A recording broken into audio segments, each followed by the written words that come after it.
Welcome in, welcome in. Hey, butterfly, thank you for joining. That was a beautiful walk on the beach, wasn't it? I'm like so jealous right now. Can you hear me okay? We'll give it a few minutes, let everybody get in here. Um, oh, let me get all my stuff set up here. Okay, here we go. All right, can you hear me okay, butterfly?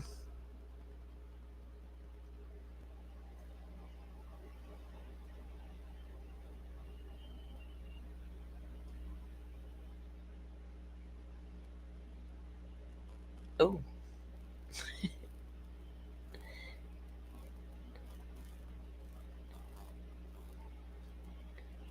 all right, let's see.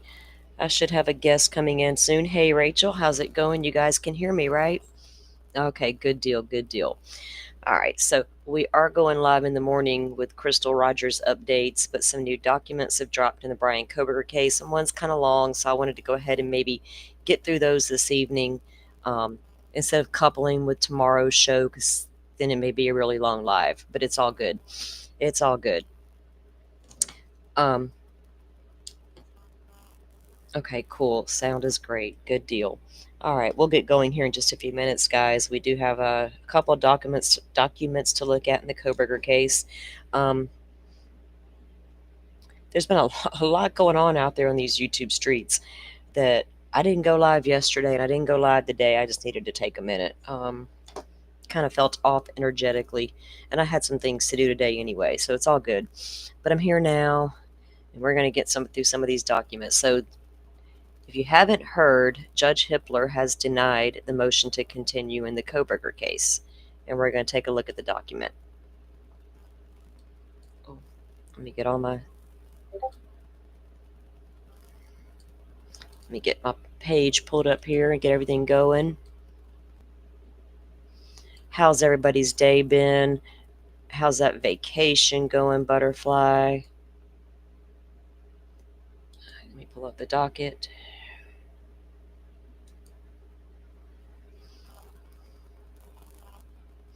Ooh, steaks on the smoker. Nice. We're having a beautiful evening here on the Gulf Coast, Rach. I hope you're having good weather. Sounds like you must be putting steaks on the grill, huh? Okay, let's see. Welcome in, Miss Dolphin. How are you? Hey, I'm fine. How are you doing? I'm doing pretty good. I can't complain. Okay. Yeah, I was explaining. I'm going live tomorrow with the Crystal Rogers update, but I thought we better go ahead and go live with these documents so we could spend the time we needed to on them. Have you read through all of them, or you just been skimming through like I did? Yeah, Firefly and I read through the motion to deny the continuance, and then I was just looking at the alternate perpetrator one because it was shorter. Yeah, it's shorter. Yeah, I was making dinner and I was like, I noticed they were there. I was like, ah, so I haven't really had a chance to. I kind of glanced at them earlier. I was like, oh, interesting. So yeah, here we are. Um, So first and foremost, though, the judge did move the trial back a little bit, right? Let's see. Let's get this scheduling order hmm up. We'll take a look at the scheduling order really quick before we move on. Let's see. It would be this one. This one. All right. Welcome in, everybody. Firefly, welcome. Forrest, welcome in, guys. Good to see you all here. Um, So, like I said, some documents have dropped in the Koberger case. His motion to continue was denied, and there's a couple of documents here, so we're going to go ahead and look at those this evening. And this one is the amended scheduling order. Now, this is interesting. I thought the court's prior scheduling order is amended as following. Sealed proceedings with the court and counsel will take place July 28th of 2025 through August 1st. I wonder what that's about. Ooh, the 28th through the 1st? Huh. Yep, sealed proceedings with the court and the council, 28th through the August 1st. Maybe that's to go over last minute stuff about what we're going to let in hmm and what we're not going to let in, maybe. Um, Yeah, and the jury instructions and the oops. Yeah. questionnaires for the voir dire. Probably so, because right after that, that's through August 1st, then jury voir dire will commence August 4th, 2025, rather than July 30th as it was first scheduled to. It is estimated that the trial itself, begin the opening statements, will commence on August 18th and continue until completed. So that's the new trial date that we have, is set to open on the 18th of August, and voir dire will be August 4th, rather than July 30th.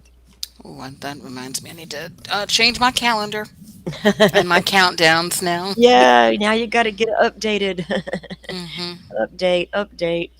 Okay, so they also have a defendant's 24 supplemental request for discovery, which is, sealing state's amended witness list. There's another defendant's motion to seal Exhibit W to their 24 supplement. You can't even see anything there. So then they had the amended scheduling order we just went over. Then they had another order came down, order sealing the defendant's 24 supplemental request. So we're not even going to look at those because there's literally nothing there to look at. Just says sealed, done. So we don't even know what it is. So the first one here is the big one, the 20 pager. Is it 20 pages? I can't remember. Yes, 20 page. This is, let me get this pulled up. Okay. And we're just going to get right into it, guys. And the replay crew can catch us if they need to. All right. Redacted memorandum decision and order on the defendant's motion to continue. And the introduction is, before the court is defendant's motion to continue the trial in this matter. The basis for the motion is threefold. First, he asserts that the volume of discovery continues to pose a challenge to his counsel's ability to timely and meaningful review of all of it. Second, he asserts that there is penalty phase investigation and preparation that still needs to be done. Third, he asserts that recent and forthcoming publicity on the case is highly prejudicial. Maintaining the current trial setting under these circumstances, he argues, will render any conviction and sentence unconstitutional. The state responds that defendant's motion is untimely and he has failed to show either good cause for continuing the trial or prejudice that would result from maintaining the current trial setting. Oral argument on the motion was held on June 18th, which the court took the matter under advisement. The court finds a continuance is not warranted as the defendant has not made a showing that there is a good cause to continue the trial, and his substantial rights will be prejudiced by proceeding to trial as scheduled. And I think the judge made the right decision. Oh, yeah, he definitely did. Mm-hmm. Standard, a motion for continuance of trial is addressed to sound discretion of trial court, to the sound discretion of the trial court. And then, of course, he cites the case there. On discretionary matters, did I say that right? I did not say that right. Discretionary matters. Yeah. I was like, I can't even see it. Damn it, I gotta get glasses.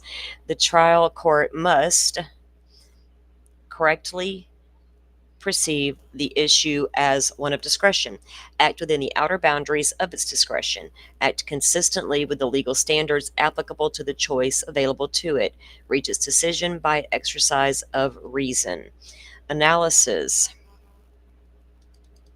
Under Idaho law, a criminal defendant seeking a continuance of trial must demonstrate that his or her substantial rights will be prejudiced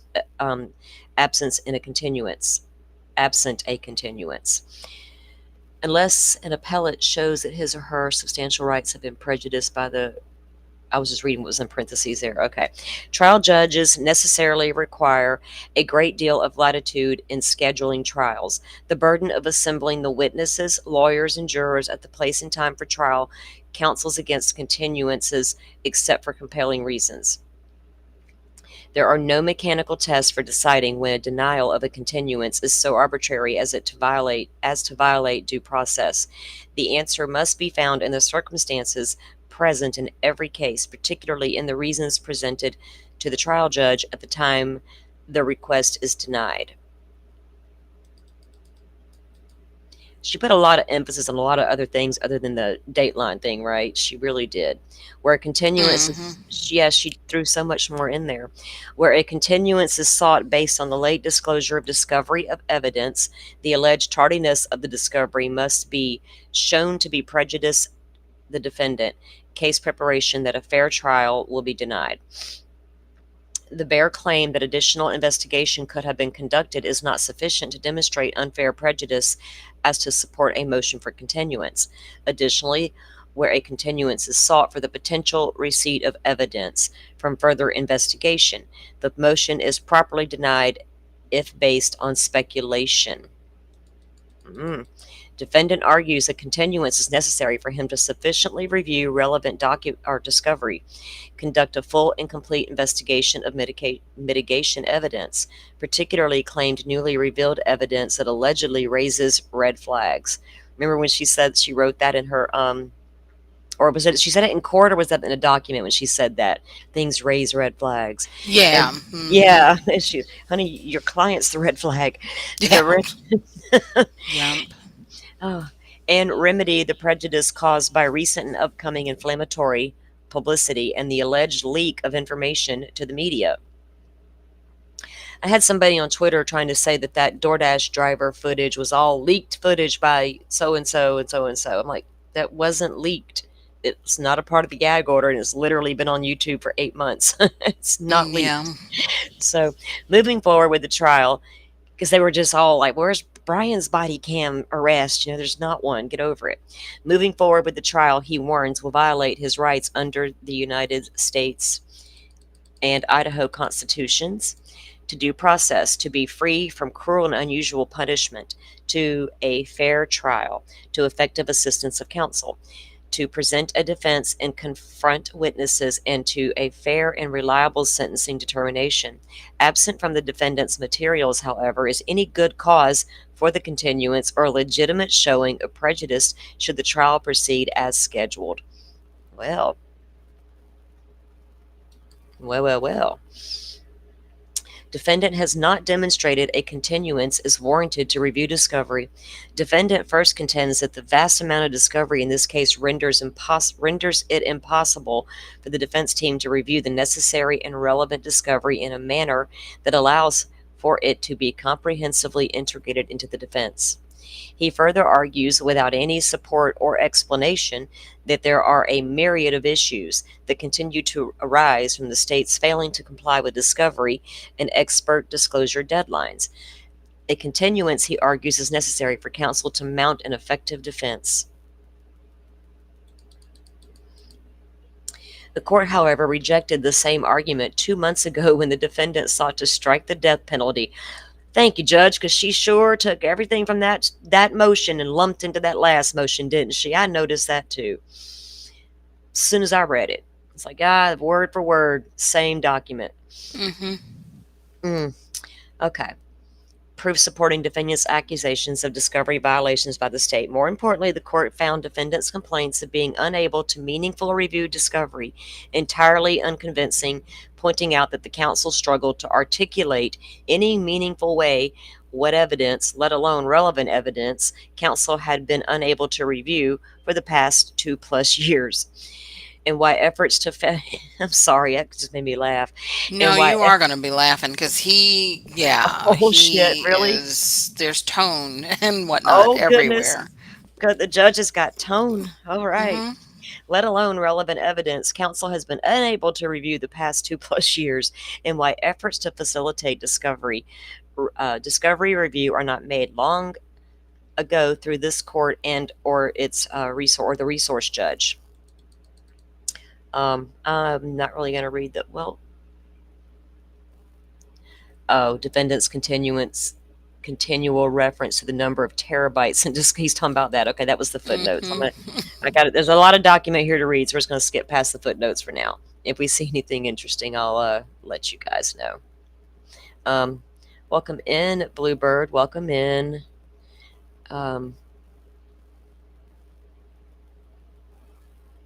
Okay. Defendant's second round of his argument fares no better. He again fails to identify any relevant discovery that his counsel has yet to review. He also fails to identify any steps his counsel has taken, particularly since this court's prior order to aid in processing the yet unreviewed discovery. So Anne didn't take advantage of that offer, huh? Moreover, he does not Nope. explain why he waited to seek a continuance until after discovery closed. Expert disclosure deadlines passed and the pretrial conferences occurred. If defense counsel was truly struggling with discovery review, this motion should have been made when the claimed problem became apparent, and certainly should have been brought prior to the expiration of discovery. All expert deadlines in the final pretrial conference, conference. Instead, defense counsel has robustly litigated this case, retaining approximately 24 experts and a full mitigation team. I love the way he Wow. said robustly litigated this case. There is Robustly. shade all throughout, even in those footnotes. I was like, Oh my God, really? mm-hmm. Da, da, da, da, da, da, Twilight Zone. Hey, Miss Shorty, are you in here? Good to see you, my love. Guys, just a reminder, I will be doing my final speaking on Karen Reed this weekend over at Miss Shorty's. I'm not talking about it anymore until I go to Miss Shorty's channel, and we're going to have our 13th juror discussion, and I'm saving it all for Miss Shorty's show, because then I'm done. Go have a sit down, everybody.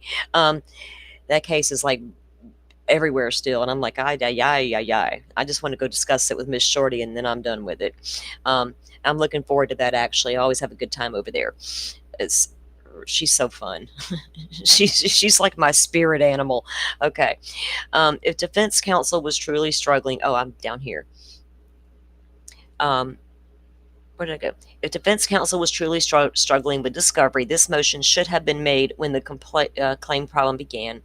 Where did I stop at? Sorry guys, I got myself sidetracked. Instead, defense counsel has robustly litigated this case, retaining approximately 24 experts and a full mitigation team, engaging in extensive motion practice and disclosing witness and exhibit list with nary a whisper that a continuance would be sought. He speaks like my grandpa. Nary a whisper. Okay, I haven't heard Yeah. that word in forever. My God. These actions belly his counsel's ongoing and ultimately empty discovery plaints. Oh shit, the Probergers are going to have a field day with that statement. Oops. Without more, the court can only conclude the defense counsel is using the volume of discovery measured in terabytes as a tactic to delay the proceeding at the 11th hour simply for the sake of delay. Didn't we call that already, Dolphin? Rather than Yeah. Yeah. rather than a legitimate threat of prejudice to the defendant's substantial rights. If they had a leg to stand on, I'd be behind her 100%, but she hasn't. hmm These footnotes are really good too. Are Because like they? I'm just glancing at 6, talking about, yeah, they haven't. They're claiming they haven't had time to Oh, review I the see thousands it. of tips and whatever. So you might want to glance at the I will. footnotes If too. you see a good one, let me know now. That's what you let me know if you see a good one that I Well, missed. I'm sitting here trying to change my calendar too. I was like, Oh, oh, because I missed that last page that you were on, but oh, okay. because there was something big at the bottom, I thought. Oh, at the footnotes section, Yeah. What page are you on now? I am at page 4. Oh, okay. Yeah, there was a big footnote. Dun, dun, Yeah, dun, there was dun. let me go On the back up. bottom of 3, 3. 5, defendant's continual reference to the number of terabytes of discovery. It's kind of the same. Yeah, about what I read. Yeah, okay. All right. So, And basically saying that the state already told them that it's completely irrelevant and there's no Brady material in there. So right, basically, why are you, harping on this, all these terabytes of stuff that you complain, say that you haven't gone through yet, is what he said in right. that footnote. Oh, I was like, yes. Yeah. Okay. So if the defense, did I read that part already? Yes. Yes, we did. Okay. Perhaps even more problematic, wait, and more telling is the utter failure of defense counsel now or at any time to specify not only what needs to be reviewed, but importantly, what review would be complete and defendant ready for trial. Instead, defendant seeks to seeks an unbounded continuance with no apparent plan to complete the review of unspecified evidence that counsel claims it is yet to review. This is not sufficient to warrant a continuance. And yeah, she's not citing anything in particular, right? She just continues to say all these terabytes. But the judge has asked her, Mm-hmm. what do you need? And if you need assistance, let us know. And that has not Mm-hmm. happened. So, Oh yeah. Have you gotten to the part where he said there's no evidence that she's even done that? I'm only on page 4, up at the bottom of page 4 right now. I didn't hear Oh, that. okay. Yeah. Yeah, it's somewhere in there too. He's like, Okay. there's no proof that she's yeah. Continuance with no apparent plan to complete the review of unspecified evidence the counsel claims is yet to review. This is not sufficient to warrant a continuance. Defendant has not established a continuance necessary to conduct a more thorough life history investigation and identify necessary experts. We go that life history again. Defendant next argues he needs additional time to investigate and prepare mitigation evidence which he contends is necessary to uphold his constitutional rights, particularly those under the Eighth and Sixth Amendments. Specifically, the defense team claims to be effective, counsel mu- the defense team claims that to be effective, counsel must conduct an exhaustive and comprehensive dive into the defendant's life history. Thought he was like this boring, non-existent guy. For Well, that's addition, what I said. He was only 27 years old, right, when these murders were committed. How much life history could he possibly have? And he lived at home for his whole real, life, lived at you know? home his whole life. His life history is right there in Pennsylvania in mommy and daddy's house. I mean, this isn't an 85-year-old defendant. You know what I mean? It's like, come on, right? It shouldn't take years to go through his life story, right? Hmm. Mommy, how was your child growing up? Well. Okay, that's all we need to know. Um, Specifically, the defense team claims that to be effective, okay, I read that, life history for additional mitigation evidence, analyze the information into a cohesive narrative for the jury, and identify an additional behavior, cultural, scientific, or mental health experts that may be necessary to develop the mitigation presentation. Despite having hired a mitigation team 2 years ago, defense Hmm. counsel contends that recently discovered redacted have raised red flags that defendant may have redacted. Why is all that redacted? Yeah, We we know what kind of y'all have a claim he may theory, but have. mhm. What's your theory? If you want to So say. yeah, so Firefly and I were looking at this, right? And Uh-huh.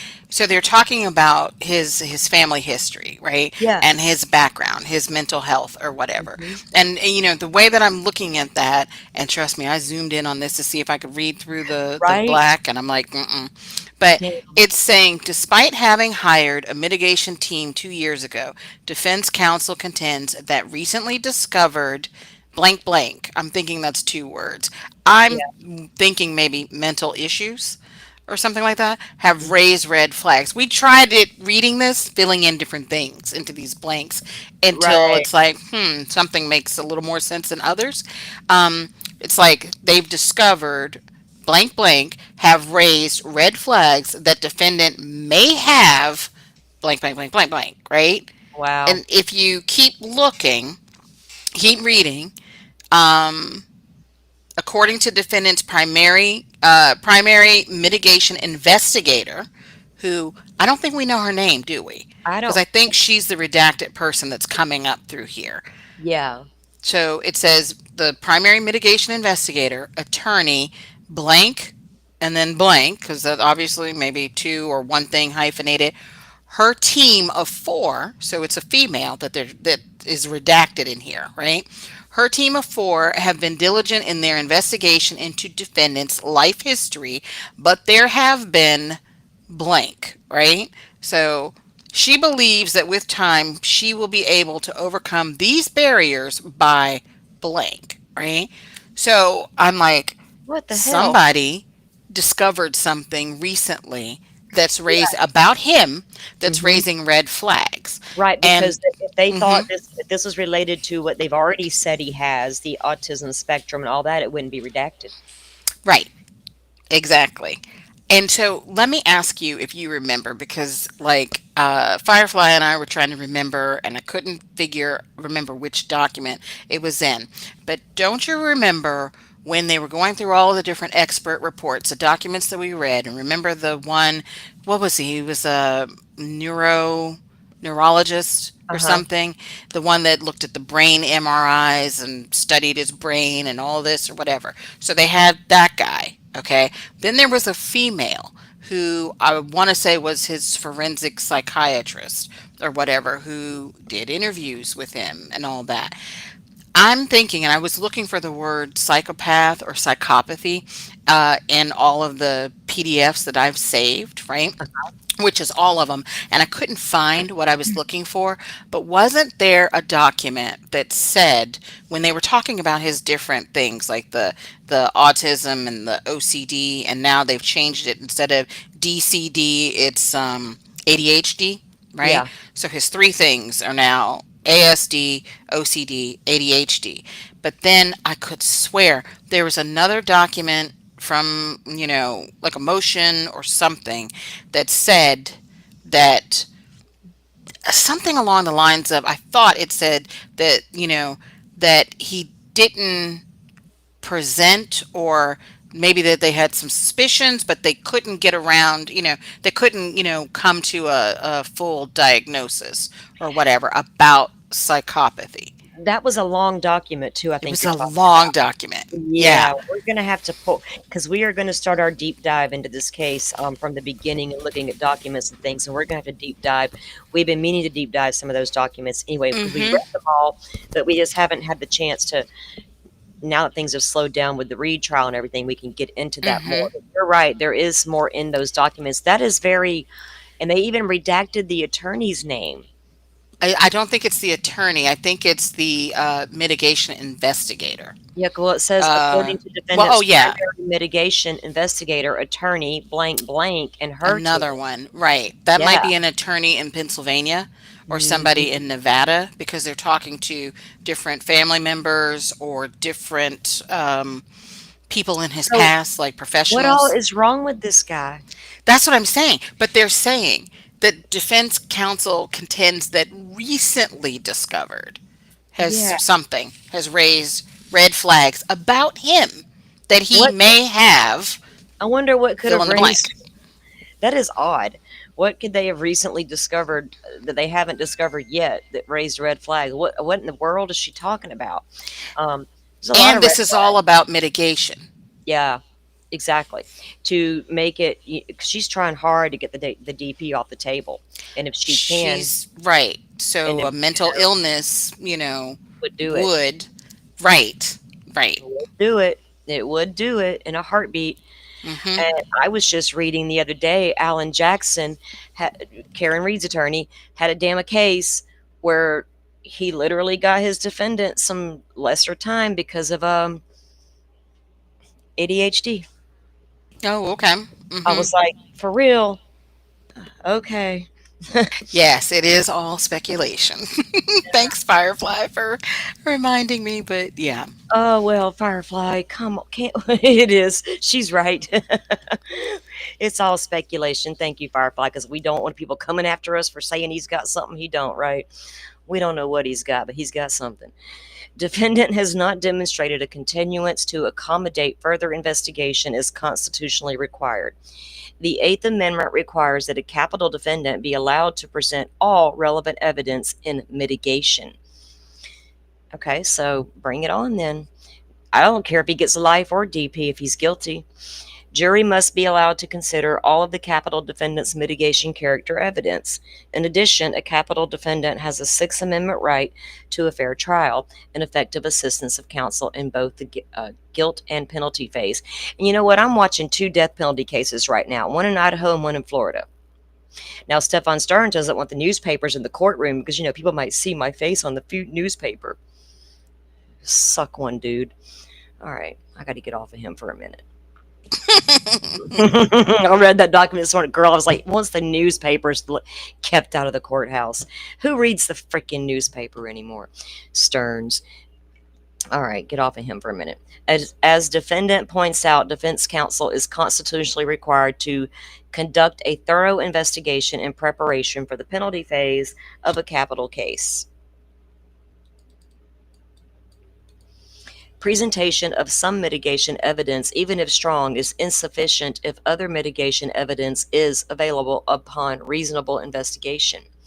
The assertion that counsel needs the continuance to conduct an exhaustive and comprehensive dive into the defendant's life history for additional mitigation evidence overstates the extent of his counsel's constitutional obligations. Counsel's investigation into mitigation evidence must be reasonable. The Idaho Supreme Court and the United States Supreme Court hold that defense counsel is not required to investigate a defendant's entire life in order to present constitutionally sufficient mitigation evidence. So true. Bluebird, I pinned your comment, hun, so we'll get back to what you were going to ask us in a little bit, okay? But I did see your comment there. We emphasize that Strickland does not require counsel to investigate every conceivable line of mitigation evidence, no matter how unlikely the effort would be to assist the defendant at sentencing. While defendant notes that the ABA guidelines for mitigation function of defense teams is death penalty cases, urge counsel in death penalty cases to conduct an ongoing, exhaustive, and independent investigation of every aspect of the client's character. History records and any circumstances of the offense to meet their constitutional obligations. Courts look not to what is prudent and appropriate, but only what is constitutionally compelled. There you go, sir. Rejecting okay. Roe, a capital case, is instructive here.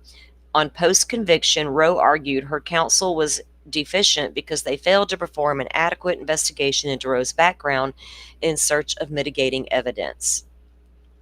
Specifically, Roe argued, counsel should have investigated her life from birth to sentencing hearing. The counsel were deficient in presenting her mental health workup.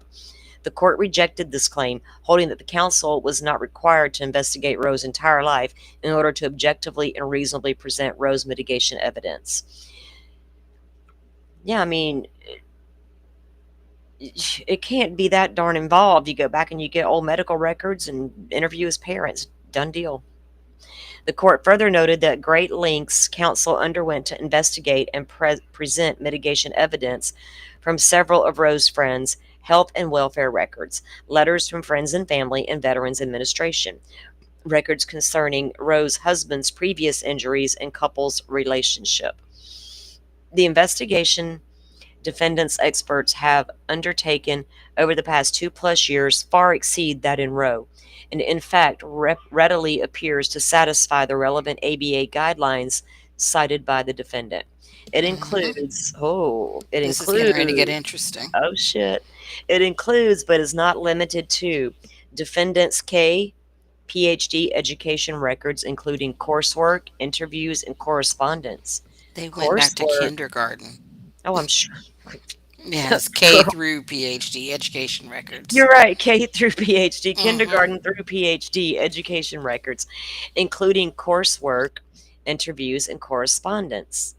Defendant's mental health and medical records, including redacted. Oh, I want to know what that is. I bet it's got to be related to mental health.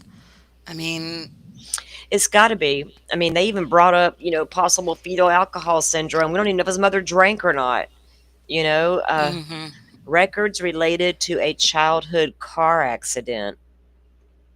yeah, No. Don't tell me he was hit by a damn Toyota like Stearns that's not the first time they mentioned that.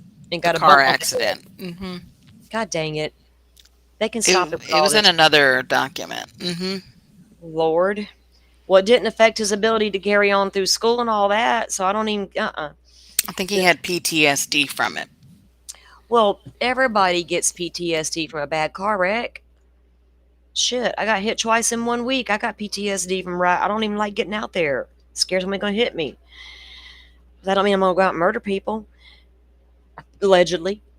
Let me get that in there. So, Records related to a childhood car accident. But you Defendant, remember that they said he saw a psychologist about that, about the childhood car accident in a yeah. previous document. So, but he was. I mean, he was able to drive. He was functioning well and dealing with his PTSD. Hell, he drove across country twice in his Hyundai Elantra. Once on the way to Washington and once on the way back to mommy and daddy's. So his PTSD from car wrecks can't be that, you know, debilitating. It, when people just throw out PTSD and they don't really have it, it irritates the shit out of me. Records related to a childhood car accident. Defendant's employment records, mental health, education, and employment records of the defendant's sisters. What the hell do they have to do with anything? It's family history. It doesn't matter to my eyes. They're not on If there are trial. mental issues in the family, that's Run, what they're. yeah, I get it. Yeah. I get it, but still, they're not charged in anything. I'd have a problem with that if I was them. Like, you're not getting my medical records. Biatch, you stole my phone. Mental health records of defendant's parents, father's military records, and social security records. Oh, but hold on a second. Don't you think it's interesting that they only said mental health records of his parents and nothing else? Yeah.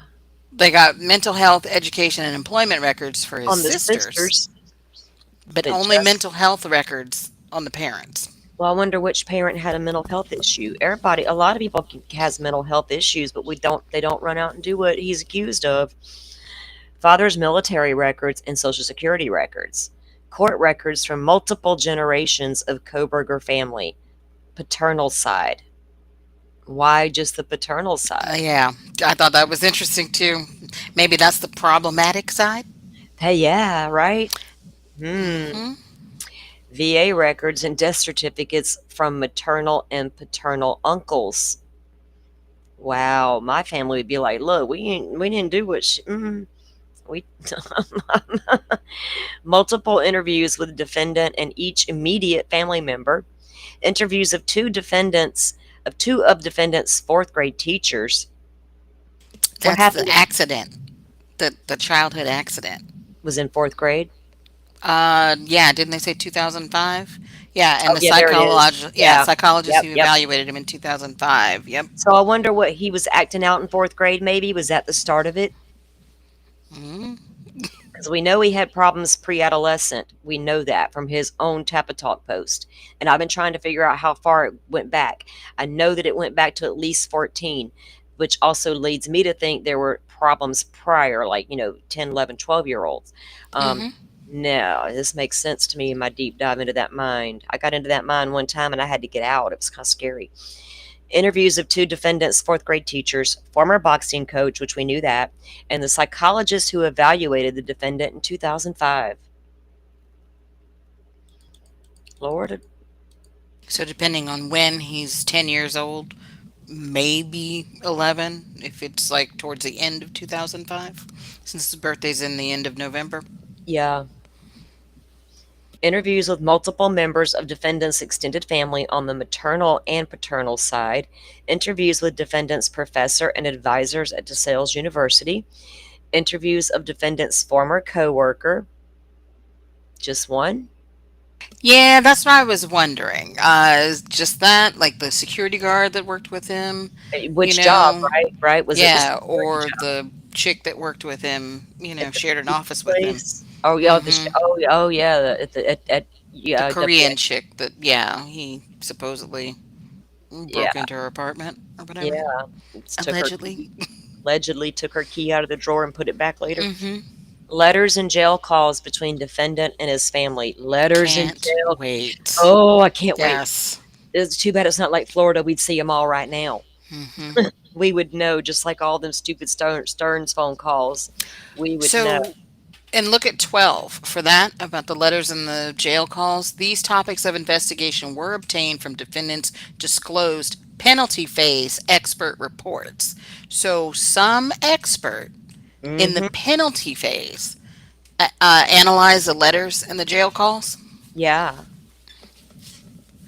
Yep. Letters in jail. So I wonder how many letters and jail calls they've had actually. Um, Hmm.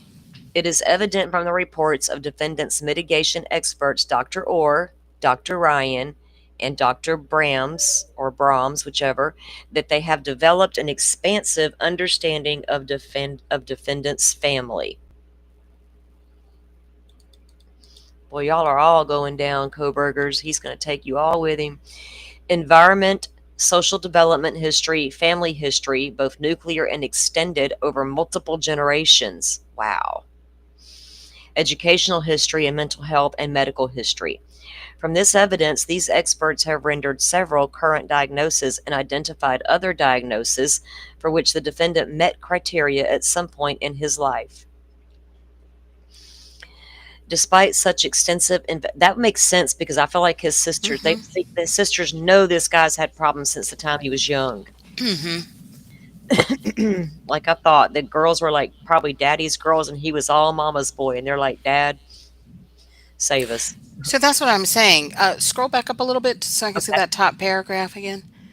That's what I was saying earlier in the document that I can't remember.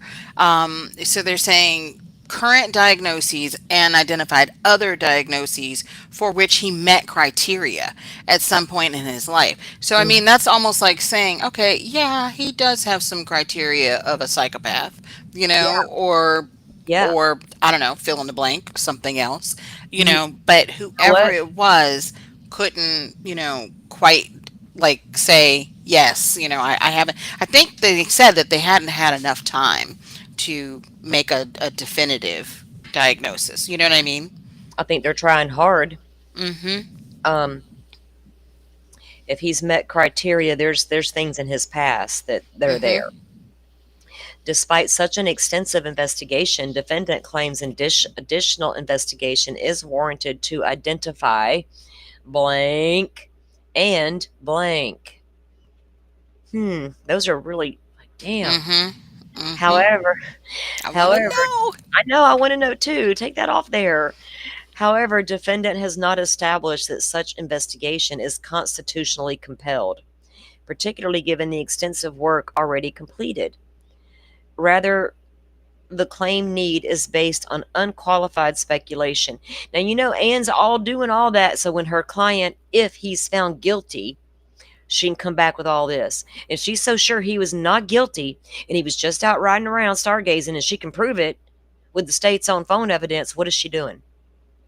She's preparing for a guilty verdict because she knows they probably have a lot of circumstantial evidence against her guy. And you can't prove he was out riding around. Sorry, and his 7-minute weirdness is not going to work. Yeah, really. I mean, it's just not. You know Defense, what? That what? 1 and 2. Scroll back up to the top. Okay. Because I'm sorry, I'm just like No, you're good. still thinking about this. Yeah. So, he claims additional investigation is warranted to identify one, maybe that he does meet this criteria of Mhm. whatever fill in the blank, and two, that, I don't know, something more concrete. You know what I mean? Like, I think that. Remember when they wrote the motion to strike the death penalty based Yeah. on the autism and the OCD and it was DCD at the time or whatever, Yeah.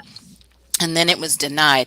I think that through some of the other interviews, they didn't have like a direct, I don't know, diagnosis or whatever. But I think in talking to some people, or maybe some of the doctors or whatever, like later, somebody has said, hey, your boy is really this, you know what I mean? But I Yeah. would need more time to, because if they can get him diagnosed as a psychopath, then that's, how she can get the death penalty struck, It certainly is. And they didn't even want to. They don't remember they had that one filing where they didn't want nobody to come into court and say Right. they were a psychopath. Mm-hmm. Mm-hmm. But now maybe Anne's finding out now. Whoa, my guy really is a psychopath. Mm-hmm.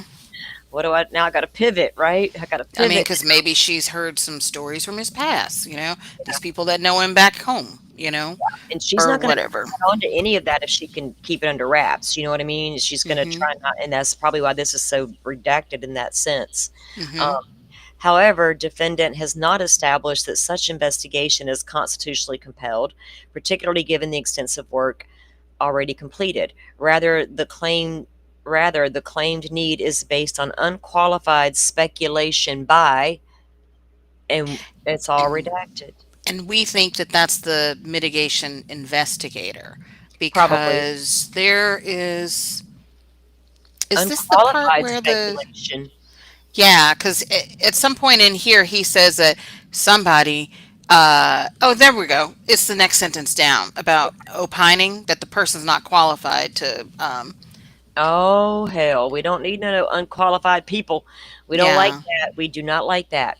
Let's We see, defendant has not offered Yeah, defendant has not offered any oh, this declaration. is the wrong section, but yeah, Oh, it's well, in there too somewhere. okay. So defendant has not offered any declaration by any of his disclosed mitigation experts opining the same, nor has he pointed out to anything in their expert reports that would support redacted speculation. So that sounds like to me then there's conflicting stuff there. Because defendant has Right. not offered by declaration of any of his disclosed mitigation experts opining hmm the same. Right. And then up above, see how it said unqualified speculation? I don't know why they redacted the word before speculation, but Yeah, maybe it's qualified that would support qualified speculation or more or qualified speculation. I don't know why they redacted what was right in front of speculation, yeah, I but don't yeah. either. That's weird. As noted, a continuance of trial is not warranted to chase down more speculation or mere speculation, I'm sorry, that potential evidence exists. Further, the defendant has not set forth a plan for continued investigation. Oh, wow. hmm You got to have a plan there, Anne, if you're going to bring it. How much time it will take and what his team expects the investigation will reveal. Why it is necessary to uphold his constitutional rights, and why these matters are only now being raised with the court. Additionally, assuming guilt is found, the penalty phase of the case will not begin till October or early November. Thus, there remains significant time for redacted and her team to continue their investigation, and that's not Ann Taylor. It would not be redacted if it was. Right. Yeah. So for blank and her team to continue their investigation and to supplement expert disclosure. I want to know So who to she is. supplement expert disclosures, Yeah. like, Why do you need to supplement your experts like that? because I think that they're saying that there's something more dealing like with a mental issue or mental illness that But that their own experts aren't saying he has. Is that they this didn't another? say that he had. Yeah. Yeah. hmm Yeah. So who's this random person coming in now with speculation that they're all redacting? Okay, Probably the mitigation investigator. I guess so. Redacted speculation that the defendant redacted is simply that speculation built on circumstantial evidence. What? This particular section we think has to do with like the way that he was like either like his behavior, the way that he stares at people, like the way that he's behaved with females, i.e. the stalking information or whatever, you know what I mean? Yeah. Because it's basically it's something that we've speculated about him, right? And they're Yep. saying it's built on circumstantial evidence. So think of things that we've speculated about him for Yeah. that section, but kind of, I think Yeah. something else is coming.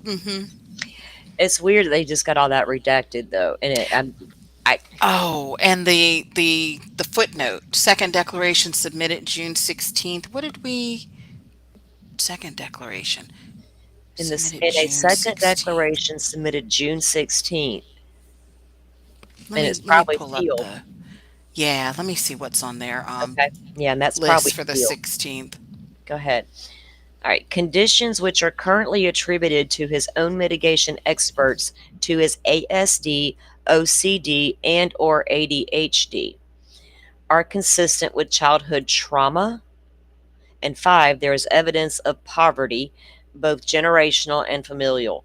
Oh, good Lord. And So, yeah, let me ask you because we were talking about this. mhm, So, the previous page is basically saying something about him. that people have made speculations about, right? So Yeah. now they're saying that these conditions, it's coming from his whatever it is, it's ASD, it's OCD, and it's ADHD. And then they're saying that's consistent with childhood trauma, and there's evidence of poverty. I was like, I'm not sure what the poverty has to do with it, but when I saw this, we started thinking, what was it? Well, His cleaning the car, and obsessive cleaning, or being up late at night, not being able to sleep, and the like the gloves, things that they were going to try to explain away. Mm, uh-huh. what they've tried to explain away by his ASD, his OCD, and his ADHD, right? Yeah. Like that's what, like things like that is what I'm Yeah. thinking Well, is if in you that look at first section too. right, and the reason only reason why she brought up evidence of poverty is because if you Mhm. look at other death penalty cases, they Mhm. look at that stuff as well. Mhm. How they grew up, if they were poor, were they in, like very low income areas, and how they didn't have a fighting chance. All those things come into death penalty cases, and that's Oh, why that was so brought up. basically sympathy because he's Yes. poor. Oh, Yes. antisocial personality disorder. Yeah, Firefly. She said that to you earlier That's a good as a one. guess. Hmm. Yeah. According to Two. Hmm. blank, then it's got 14. You can see Which that, and is, all the yeah. rest is blank. Um, It's wow. somebody's declaration. See, notably Yeah. missing from Notably missing blank's from blank's declaration. declaration Hmm. And it's a is any, female. yeah, is any indication as to how she intends to confirm her suspicions Hmm. or how long she expects it to take, be that months, years, or even decades. Mm. Well, putting you well, do that while he's sitting on death row waiting for appeal. You can be taking those years in decades to do that if he's sentenced. That's weird. Um, Everything right in who there is she? Who is this still person? makes me think it's mental health related. Oh God, it's got to be. Hmm. It's no other explanation.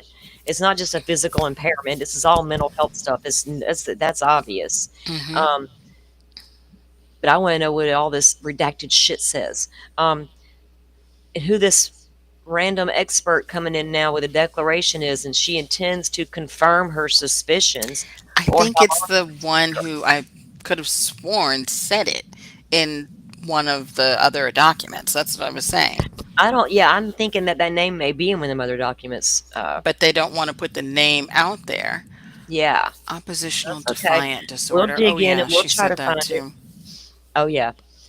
Defendant has been subjected to multiple lengthy interviews by several different experts over the past 2 years, based on the expert reports reviewed by this court, all redacted. Defendant's family has likewise been extensively interviewed, and there has, and then this is all redacted. Wow. Yep, it's juicy. So the defendant has blah blah blah blah blah blah blah blah blah. All the stuff we thought. All the things we've been thinking for 2 years, maybe, or a good year and a half. Then reported that redacted. None of No, defendants there has been no report been that. no report that Hmm. all This is redacted. after the interviews with his families. Yeah. So they haven't reported something. Hmm. None of defendants' Hmm. redaction have raised the alarm that redacted, despite having the same information redacted relies on.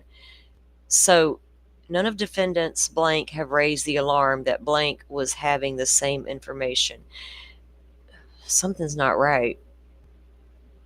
Something, So something, yeah, none of the defendants, maybe his behaviors or some sort of yeah, behaviors, have raised the alarm that he could have potentially become a killer, despite having the same information that somebody relies upon. I don't, I don't know, but it's definitely, it looks like to me like it's saying that they couldn't have known something, but yeah, we're guessing. yeah. Instead, it's an invitation for a perpetual continuance. So it sounds like she's like say, you know what, Judge, we had another person come in and they've observed this, and he might have all this, and Judge is like, well, get busy. I don't. It's weird. More importantly, aside from the redacted. All of this information has been available and documented in the record for months. Yet again, the defendant is only now moving for a continuance for further investigation into redacted, unsupported suspicions, smack of tactical gamemanship. Yeah. Yeah, and delay. So the fact that he said unsupported suspicions right there tell me that, more importantly, aside from the maybe the suspicions, or unsubstantiated suspicions of whatever it is that they think he should be diagnosed with or whatever, all of this information has been available and documented in the record for months.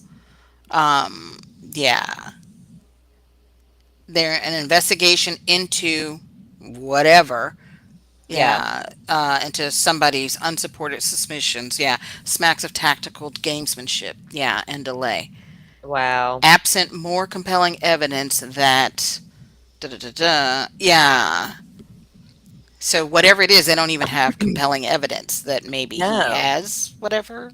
right. Or Plan 4, all redacted.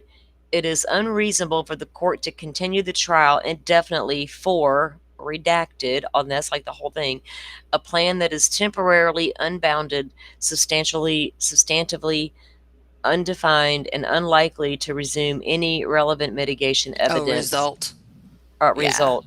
hmm Oh, sure is, in any relevant mitigation evidence in the foreseeable future. And then the rest is all that is all redacted. Um, uncovering it and a reasonable timeline to do so, there is no constitutional basis for further investigation, particularly on an open-ended basis with no plan to bring the matter home. Can't quite land that plane like Lori Vallow. Oh, Lordy. yeah. All right, number 2, redacted. Counsel's argument that more time is needed to investigate whether Whether redacted. or not, usually, you know what I mean? Yeah, Whether he has this or he doesn't have this. it's whatever it is likewise squarely unsupported. All redacted again. Defendant has never moved for an extension to his disclosure deadline for penalty phase experts as to allow further opinions in this regard. So hold on a Nevertheless, second. go ahead. Penalty phase experts Mm-hmm. is what they're talking about here, not Yep. mitigation. Not mitigation. So A- this is, and to me, it's pointing towards the experts who did diagnose him with certain things, and we've mhm. seen, you know, Yeah, their because declarations. her whole motion to continue, other than that little brief Dateline fiasco, she went into all of this, that he's going over now, that penalty phase, mitigation phase, all that stuff. It's like, we see you, Anne. You didn't get your way round 1, so you went for round 2. Defendant has never moved for an extension to disclosure of the deadline. Penalty phase experts as to follow further opinions in this regard. Nevertheless, redacted, who again is not even There we marginally go. qualified to opine. There we go. That's what I was looking So, for. who is this person who's I think it's the not mitigation expert, the investigator. I'm sorry, not the, yeah, it's right? the mitigation investigator. So, yeah, an Is investigator is not a mental health person. They're just like investigating stuff for the doctor, for right. the mitigation specialist. And if they're going to Right. go in and say, "Well, I think he's this or that," well, you're not even marginally qualified to opine. Wow. Redacted believes that there is evidence that redacted and seeks additional time to unearth it. Her support, which she has not provided to the court, and that's all redacted. Wow. That to me is so juicy because that says the investigator found something and she wants to, that makes it seem like, Well, she thinks that she found something. The judge hmm is saying she's not even qualified to determine that. She's just is this just blowing smoke up our ass? You already got your ADSD and all these things are autism spectrum, OCD. hmm All that's enough, dude. Stop it. You bring more, we're really gonna okay. We're gonna find you guilty, but reason of insanity you're not. I mean, what are you doing here? Again, not one of defendants' redacted experts who have had the same information redacted has identified. So, see if the experts haven't identified this, whatever this is, this other person is not even qualified to say, I don't even care what it is anymore. Has submitted a declaration stating that they may change their diagnosis based on further investigation.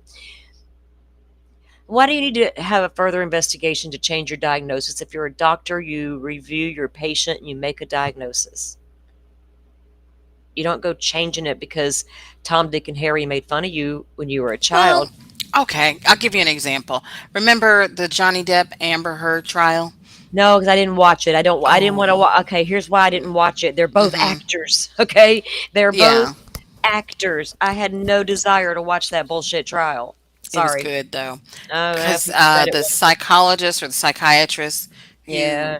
diagnosed her from the state side and the defense side, they Mm. both had um, kind of like the same diagnosis, but then the one for the state said, yeah, but she also presents with this, and this. Oh, please. I It's don't like believe the, none of it. huh? I don't believe any of it. They're actors. Oh, girl, that woman is crazy. It I actually is a really know. good trial. I know she's crazy, but Hmm. I've been watching It Johnny was Depp good. Trump Yeah, Street. Firefly said True it and was Trump so Street. good. It was. It really I was. just couldn't get into it. I literally tried to watch it one day. I was like, "Wow, I'm not interested in this at all." I just didn't care. Again, not one defendant's redacted experts who have held the same information redacted has identified has submitted a declaration stating that they may change their diagnosis based on further investigation. Rather, it is based on, I'm just telling you, when they got a doctor, they should just, you've had 2 years to evaluate this guy. Such speculation is not grounds for continuance. And then all of that's redacted.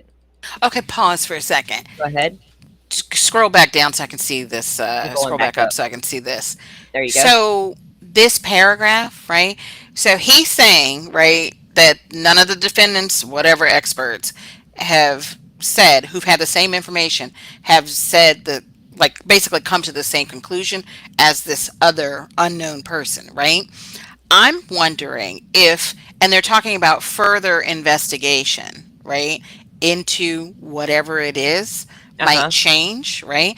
I'm wondering if, remember the Nancy Grace special and the Yes. incident at his vocational school Yep. and how he had to get removed from the program or whatever? I'm Yeah. wondering if it's like an incident like that, further investigation into Did he had something more like another that. incident type thing? Hmm? Another incident situation type No, no, no, thing? no. Like, so, okay, remember how, what's her name? Tanya Carmela Beers, Yep. she said she couldn't disclose it, right?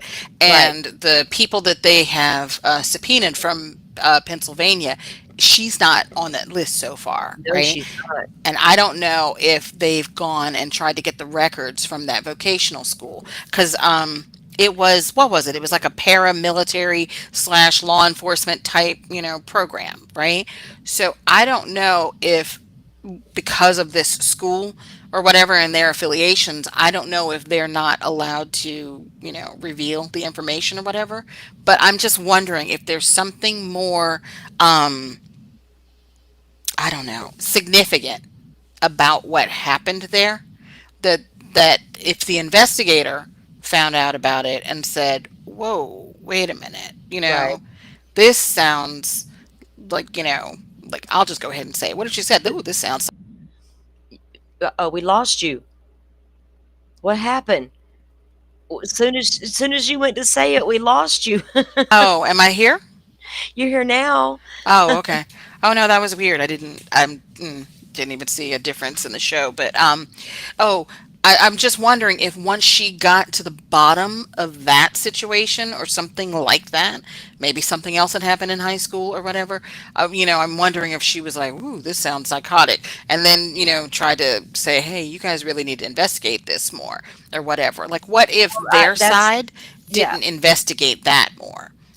Well, that's Ann A Taylor's Job people's Corps fault. type. Yeah. Okay, so if the investigator found something else during that investigation, they need to take that to the doctors that they're investigating for, but Mhm. then not opine themselves. Mhm. hey, because then they got to be the ones to decide, yeah, you're right, there's more here, we need to look at it. Otherwise, there's not. So if this person's not even qualified to opine this bullshit, what are we Hmm. doing? Like, no wonder the judge is not having it. Right, and that's what I'm saying. That's what I think he's saying is that, Yeah, you know, this chick's not even qualified for it, and the right. people who were qualified, they had the same information and they It, didn't, you know, think anything exactly. of it. Right. Exactly. hmm So But don't bring okay, it. go ahead. Yeah, I got you. We're on the same page with that.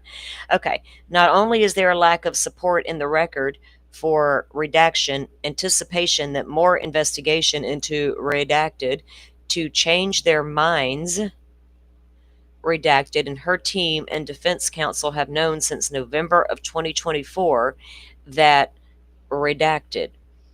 So yeah, that big long of the people to change their minds, I think that's the list of the experts, Gotta be. probably. hmm Hmm.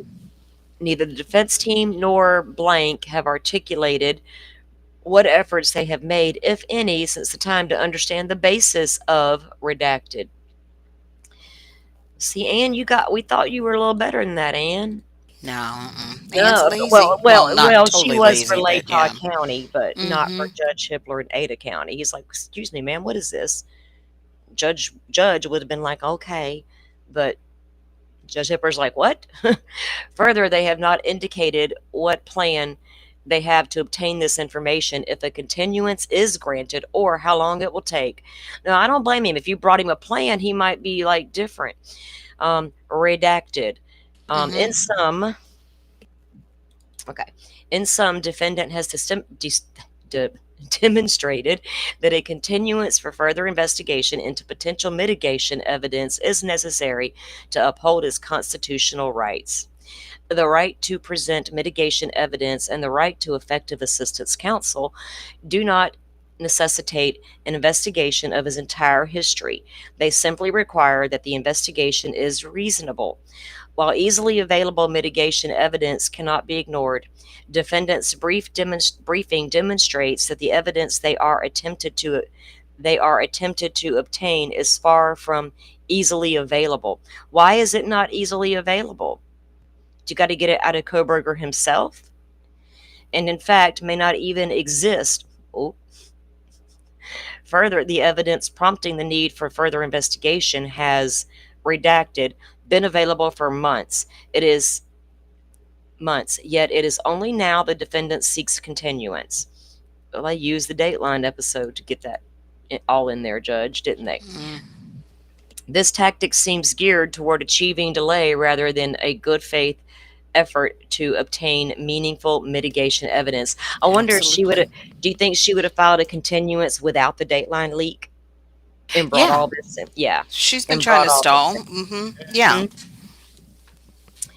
Moreover, defendant provides absolutely no plan for how further investigation will proceed, who will be interviewed, or how long it will take.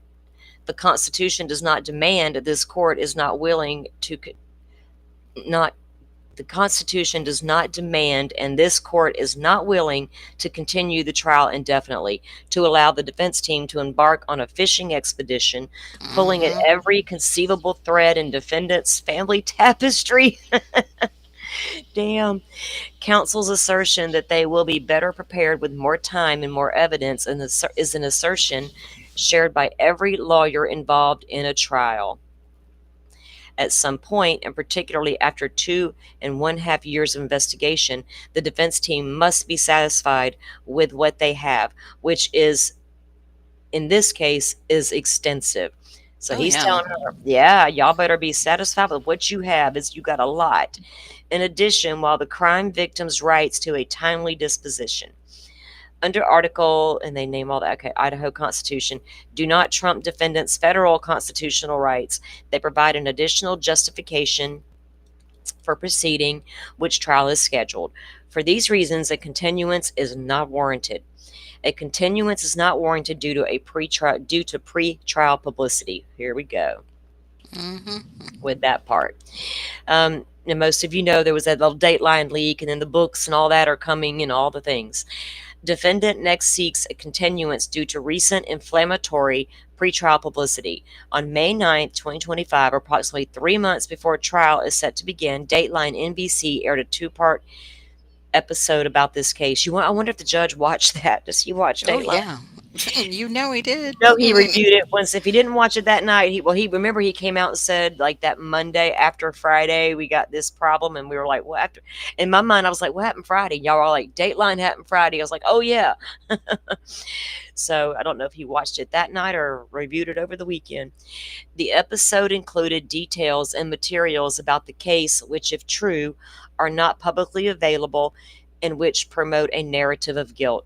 Defendant also advises that on July 9th, 2025, Amazon Prime is planning to release a four-part docuseries about the homicides on July 14th, 2025, crime author James Patterson is set to release a book he wrote about the same. Defendant contends that this media coverage is so close to trial threatens his right to a fair trial by an impartial jury, which can only be ameliorated. Would I say that right? Ameliorated by a Oh, I'm continuance. sorry. I was looking at something now. Okay. In Yeah. addition, defendant argues that a continuance is necessary to investigate the source of the leaks to media and impose accountability. The court does not agree that their argument compels a continuance. Why is all that in the footnote redacted? Because it's talking about whatever this investigation Yeah, is. Yeah. yeah, I see that now. Um,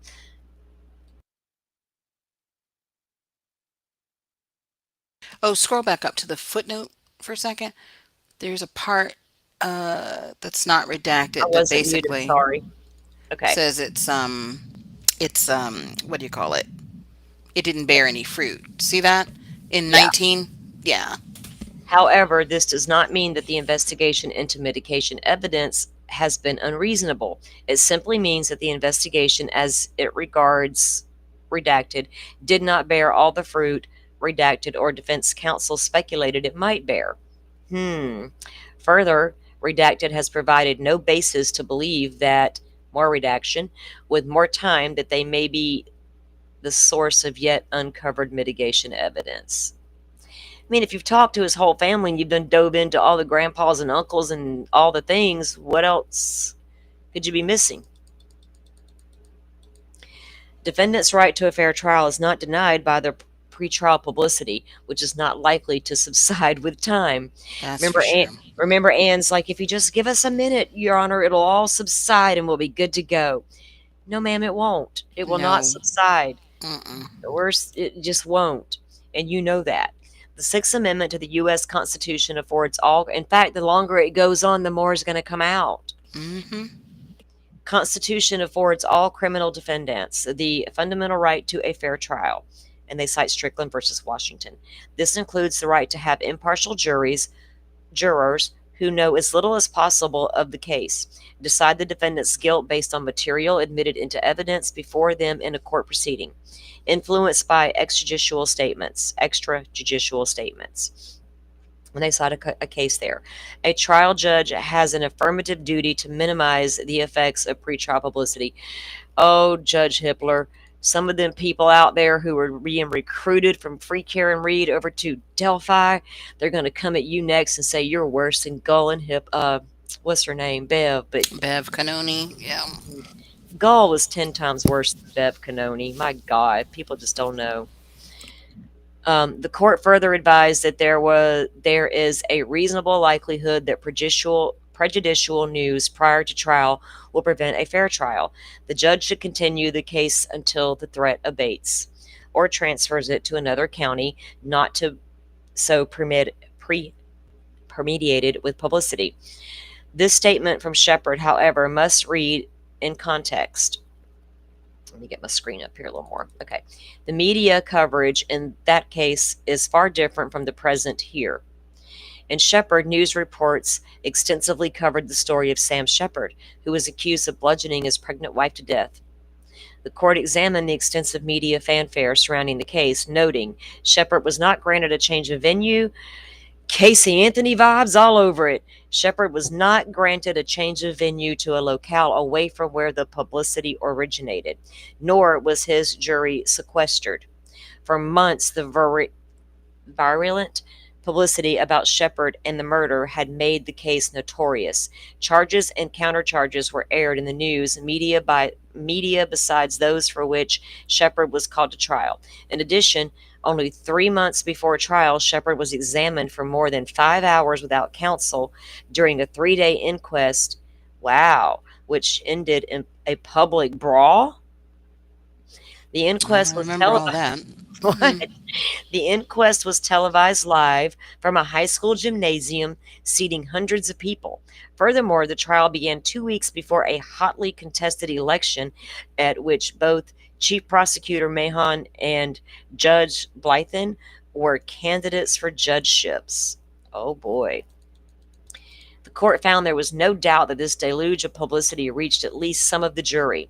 Given that the jury was questioned for the only time, 2 jurors admitted in open court to hearing the highly inflammatory charge that a prison inmate claimed Shepard was the father of her illegitimate child.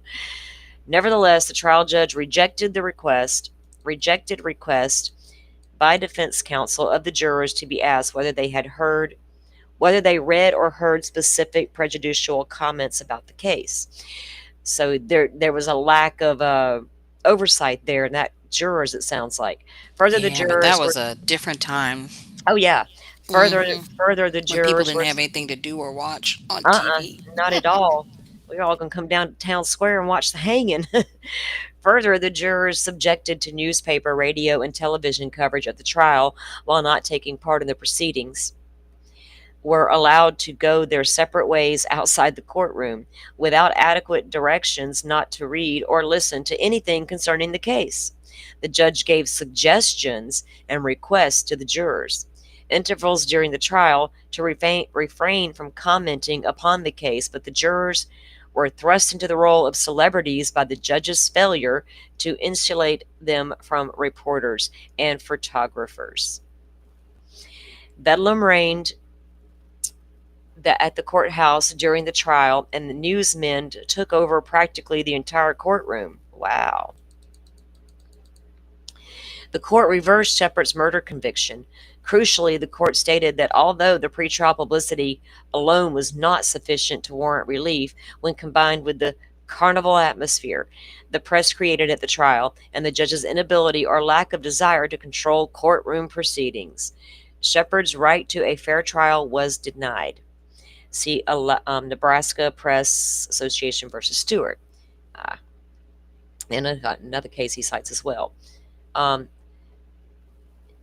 Pretrial publicity, even perverse, adverse publicity, does not inevitably lead to an unfair trial. If months of virulent pretrial media coverage was not enough to deny due process in Shepard, it is certainly not enough in this case, where the media coverage has been far less pervasive. In addition, this court is employing the measures recommended in Shepard to protect a defendant from prejudicial pretrial publicity.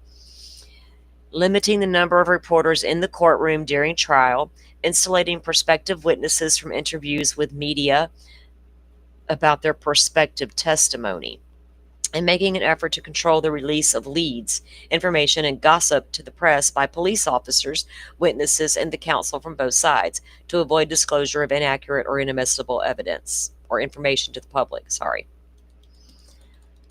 Untimely, whether a defendant can receive a fair trial depends on whether a fair and impartial jury can be seated. As the United States Supreme Court has said, to hold that mere existence of any... Now, people want to say that they're not going to get a fair trial in Idaho because blah, blah, blah, blah, blah. Well, Karen Reed just got one. Back-to-back trials and tons of pretrial publicity. Found not guilty. To hold that mere existence of any preconceived notion as to guilt or innocence of an accused without more is sufficient to rebut the presumption of a prospective juror's impartiality would be to establish an impossible standard. It is sufficient if the juror can lay aside his impression or opinion and render a verdict based on the evidence presented in court. I think a lot of them can, regardless of what the general public out there thinks. I think they can. According to the Idaho Supreme Court, has long recognized that trial courts can successfully select an impartial jury.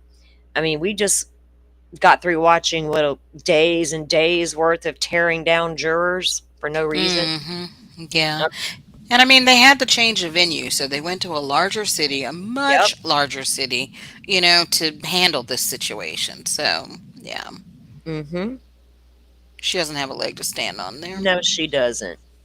And she did for everybody to think this Brian Koberger's the first high publicity case is just crap. I'm like, I'm a little over this dude. He's no better than any of the other defendants out there. None of them, in my eyes. He's just another defendant who needs a fair trial. And I agree with that at all times. But he making him special is ridiculous to me. In State versus Fatterly, a capital case, the Idaho Supreme Court disagreed with the defendant's claims that extensive publicity prior to a trial deprived him of the opportunity to be tried before an impartial jury, because each juror was extensively questioned to determine the degree of their exposure to the pretrial publicity. And what, a year and a half ago, almost 2 years ago, that's what people began to scream once they realized, okay, Koberger's safe in a county jail. He gets to wear suits to hearings, and he's getting his little Hmm. pizza meals. Well, now what can we attack? Oh, wait, all this pretrial stuff. Come on, man. Y'all are a part of it too. Yeah, for You know what sure. I mean? The other side, they cover Brian Koberger more than I do. Hell, I can't stick to just one case and make bank off one case. I get bored with one case.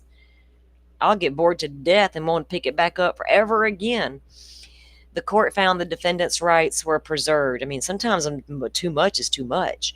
In the defendant's subsequent habeas case, the Ninth Circuit examined at length the entire voir dire process and found no prejudice, even though, on the day of jury selection, the case was covered on the front page of the local newspaper as well as on TV and on the radio.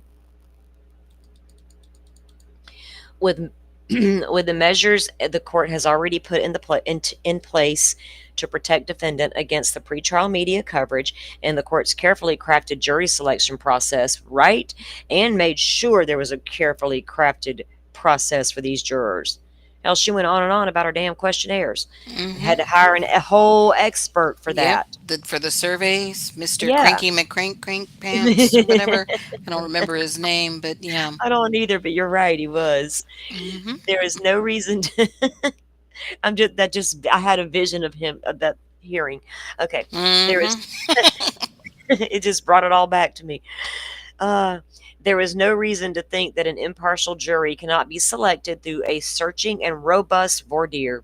In addition, and if they'll take longer than they did over there in the Vallow cases, 2 hours to see the jury's not really going to cut it, but oh well, it's not Vallow, so we don't care. In addition, while continuances may be appropriate if pretrial scrutiny is reasonably expected to fade with time, it is an effective tool where publicity is such that there is no reason to anticipate well, they let the word out, anticipate that it would subside by any delay, which would not put off the trial indefinitely. And it sounds like, Anne just wanted to keep doing that. Just put it off, Hmm. put it out, Hmm. and she never really had an end in sight. Like the judge Nope. said, she never had a plan to say, well, Judge, I'll be done by this time, or we expect to be done by this time, and we need to do that. There's no plan. It's just, oh, we need more. I'm going to be ineffective counsel. Lady, quit throwing shade at yourself. Have some faith in yourself.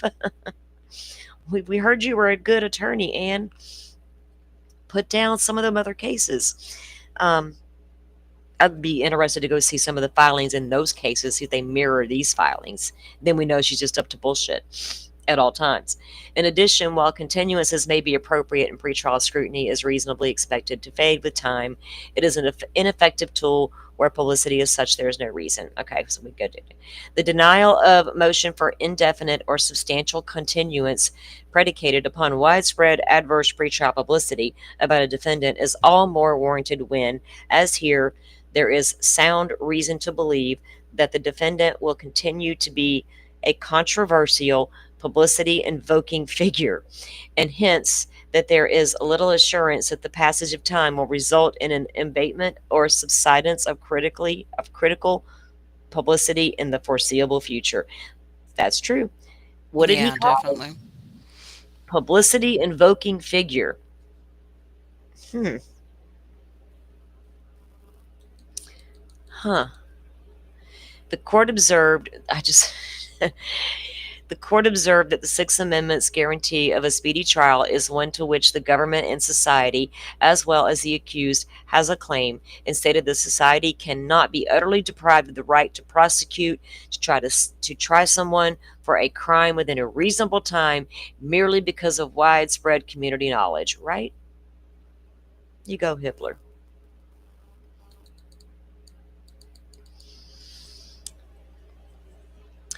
Denying a continuance upon finding no reason to, they were citing other cases there. Okay. Um, in this case, concluding that where pretrial publicity and heated public opinion was ongoing, there was no reasonable hope that it would fade with a continuance. And that's the case here. It gets heated with certain people at certain times, certain platforms and stuff, but it is not going to fade away. That's for sure. Even if they continue to demand Yeah. worse. If they continued this for another like year or so, man, these creators would be reheating the reheated leftovers, Girl, they're for doing the it next now. 12 months. Girl, I'm seeing stuff post all over X. Oh my God, go check out this TikTok. I'm like, do y'all Mm, know how old that TikTok is? mhm, mhm. Do you honestly know how old that shit is? You're about to go view how much how it's all been debunked at this point, you know. Yeah. But y'all go right ahead with your little selves. All right, just go on with it. Go on with your badass self. Yeah, Um, I was like, shoot. Other than these new documents, I'm about ready to check out this until what? It was 6 weeks on my countdown. Now that he's yeah, moved it up, it's seven, I guess. yeah. I gotta change my Um, countdown. Here, there is no assurance that the pretrial publicity will fade with time. The murders occurred over 2.5 years ago. The circumstances of the murders were pro provocative. Four college students in a small Idaho college town were brutally stabbed to death by an unknown perpetrator. It is an immediate media sensation and garnered widespread attention that not only continues to persist but continues to grow, and that's true. As the closer it approaches, the more eyes come onto the case, especially those who only were stuck in other cases before. They're now like, oh, let me go wreak havoc over here. 18 months ago, defendant moved for a change of venue from Latah County due in part to the extensive inflammatory pretrial publicity and allegations made about Mr. Koberger to the public by media that will be inadmissible at trial. Mountain for change, or yeah, for change of venue, the motion for change of venue was January 30th, 2024. He argued that Latah County was not large enough to avoid the bias caused by the persuasive prejudicial publicity. Defendant's motion, oh, I almost hit the wrong button. Defendant's motion was granted, and as a result, the trial date was continued by approximately 10 weeks. Those additional 10 weeks have not resulted in fading media attention. It has only given the media more time and opportunity to provide coverage to a public audience which is clamoring for answers. Oh, this judge has got his pulse on the finger of society, and I love it. I'm right there. Yeah, I am right there with you, mister. yeah, he knows what's going on. Yeah, he does. He knows what's up. The longer the public is made to sit and wait for the facts to come out at trial, the more time there is for inflammatory, speculative stories, movies, and books to circulate, and more time prior ones to rebroadcast, purchased, viewed, and consumed by the public. Proceeding the trial as scheduled will likely avoid negative consequences from future publicity. I agree. Thus, the court finds a continuance is not warranted based on the medial coverage. Rather, careful and patient voir dire is prescribed. There you Hell, go. court TV just rebroadcast something from like I don't know a year or so ago. I was like, oh, Yeah. is this new? And then I was like, oh, Yep. wait a minute, No, this is not new. old. Yep. Mm-hmm. Hmm. I'm seeing a lot of old stuff pop up. A continuance is not warranted to investigate the leak of information. When they got nothing else new to talk about, they're going to go regurgitate the old shit. Defendant also asserts that a continuance is necessary to accommodate the special prosecutor's investigation into the source of the leaks. A continuance is not warranted to investigate the leak of information. Defendant also asserts that a continuance is necessary to accommodate the special prosecutor's investigation into the source of the leaks to the media and impose accountability. With regard to the Dateline episode, defendant points out that the Dateline represented that the material came from sources close to the investigation. He notes that Patterson's upcoming book on the crime promises to claim the most comprehensive narrative of the investigation and evidence to date. It is based on over 300 interviews, several individuals, including the victims' families, and local law enforcement. He also notes that the Amazon Prime docuseries promises to be told in captivating, tense, and emotionally wrenching detail. That's what they do, isn't Yeah, it, Judge? they That's did. what they do. That That's what trailer they was pretty good. damn sure was. Hmm. Got us. Yep. By only those, 4-part series coming to Amazon. and I'm here for it. Me too. By only those involved and affected by the crime. We may have to make a Kick account so we can go watch that shit. He argues that if any of the leaks came from witnesses the state intends to call or from others involved in the investigation, the information is Brady material because it would serve to impeach the leaker's credibility and may be exculpatory in nature. He adds that if the investigation reveals that other state agents had information about the leaks but failed to disclose it, this omission would constitute a Brady violation. As noted, a continuance is not warranted where the information sought thereby is mere speculation. And they cite Roe. Defendant's Brady argument is built on a house of speculative assumptions, an assumption that there was a leak by persons bound by the non-dissemination order, an assumption that the leakers be found, an assumption that the leakers were law enforcement, an assumption that the leakers, well, somebody knew what was on Koberger's phone, and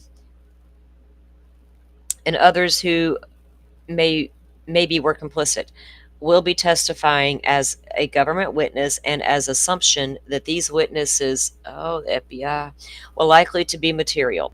Such assumptions are not grounds for continuance, particularly given that there is no guarantee no guarantee if and when they will be confirmed or debunked. The trial cannot be held hostage indefinitely to the outcome of the investigation, particularly the very significant chance the leaks may never be discovered. What? Thus, the court will not continue the trial pending the result of investigation based on speculation that it will be successful and hopes that impeachment evidence may be uncovered as a result. So they don't know who the leaker is. Not yet. Hmm. And they cite the James Patterson here, the Amazon, and all that. Okay, I was just looking back at that to make sure we didn't miss anything. While the court observed in its documents and records holder May 15th that it appears likely that someone currently associated with law enforcement or the prosecution team violated this non-dissemination order. That was an assumption that the defense made. And that, I mean, if you think about it, whoever turned over what allegedly was on his phone, so it makes sense that it came. But hey, I'm gonna let them investigate all that. I'm not here to do all that. So this is the end of the document.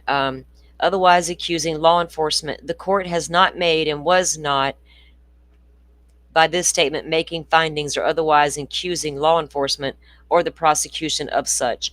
Leakers may never be discovered. Boy, people aren't going to like that. Thus, the court... that footnote.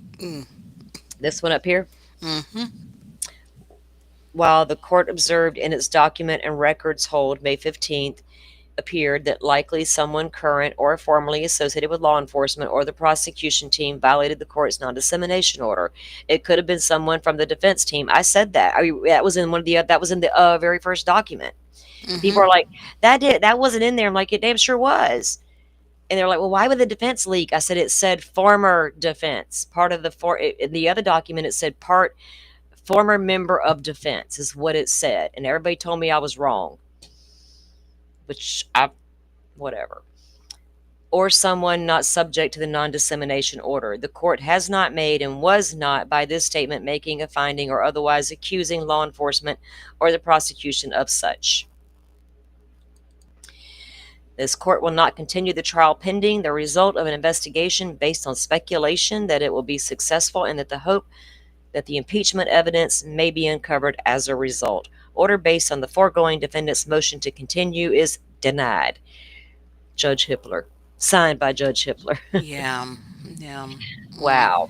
Let me take a look at my chat here for a minute before we move on to that next document. My chat is not wanting to catch up right on here. We have a pinned comment. Bluebird, are you still here, hun? She has a question for Salty and Dolphin after these court docs concerning the DoorDash driver's statements. What in particular, hun? Oh, is she still in here? I don't I know. saw a message from her. Was she? I may have to send her an email. She had. I thought somebody was cleaning or something. I don't know what she wanted to ask particularly about the DoorDash driver's statements. That she parked next to Brian. She saw Brian. Here's the thing about the DoorDash driver. In my eyes right now, she's a state's witness. And there are a lot of people out there right now trying their best to tear her down in all kinds of ways. I mean, every which way you can possibly do it, and I have no desire to do that. It is what it is. Now, interestingly enough, before the murders in Idaho, she was pulled over in her Subaru in Moscow by Detective Brett Payne. I've seen the body cam footage. Mm-hmm.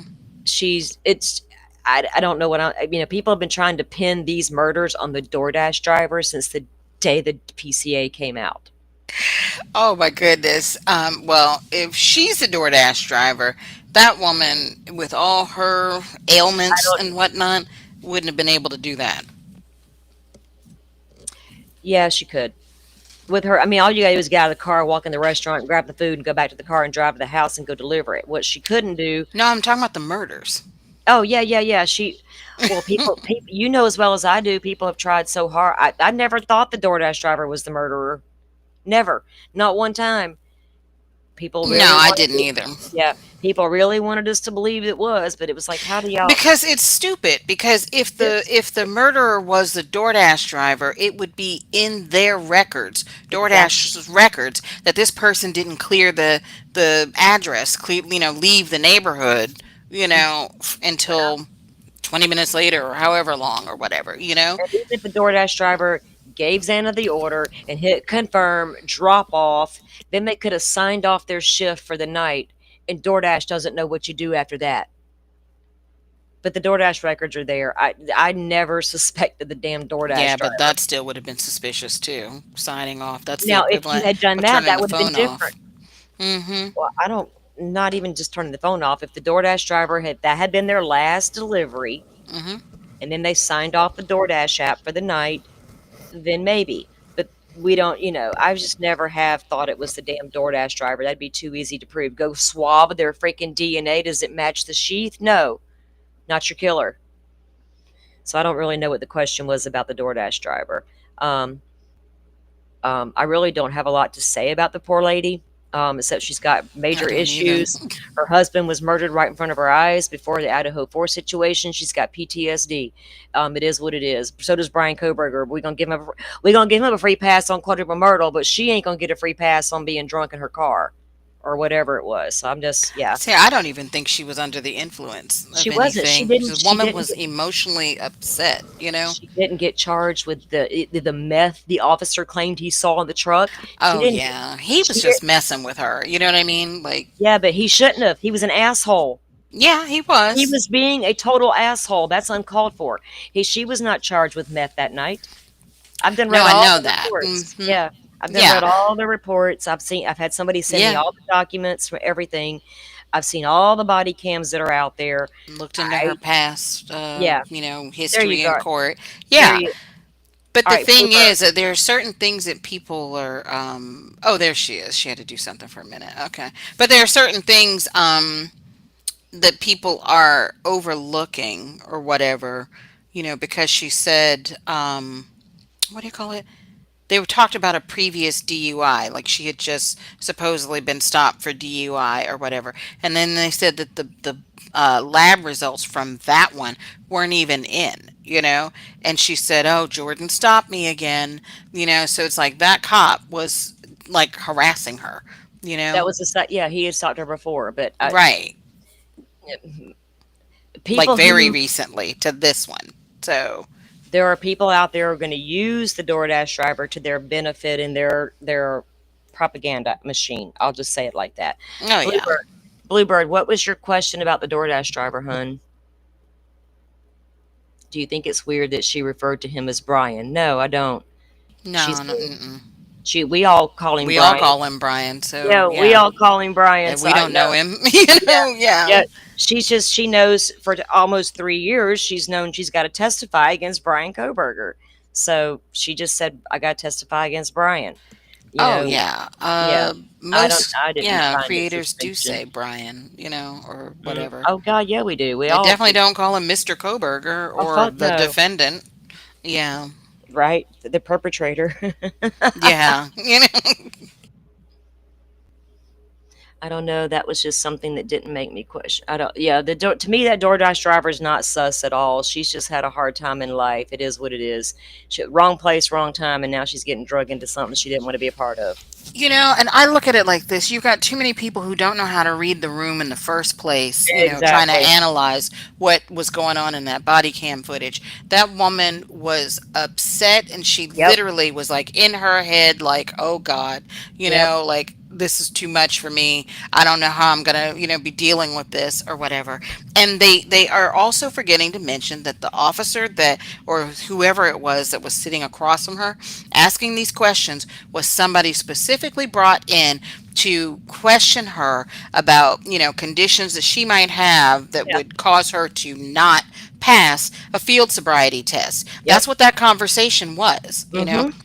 to drill down on that. And that woman is probably like in her head sitting here thinking about all these problems, and she was worried Yep. about what Jimmy's truck and whether or not he could come pick up his truck, or because they were Yeah. talking about towing it. She doesn't have any money, or No, and whatever it sounds like. So her yeah.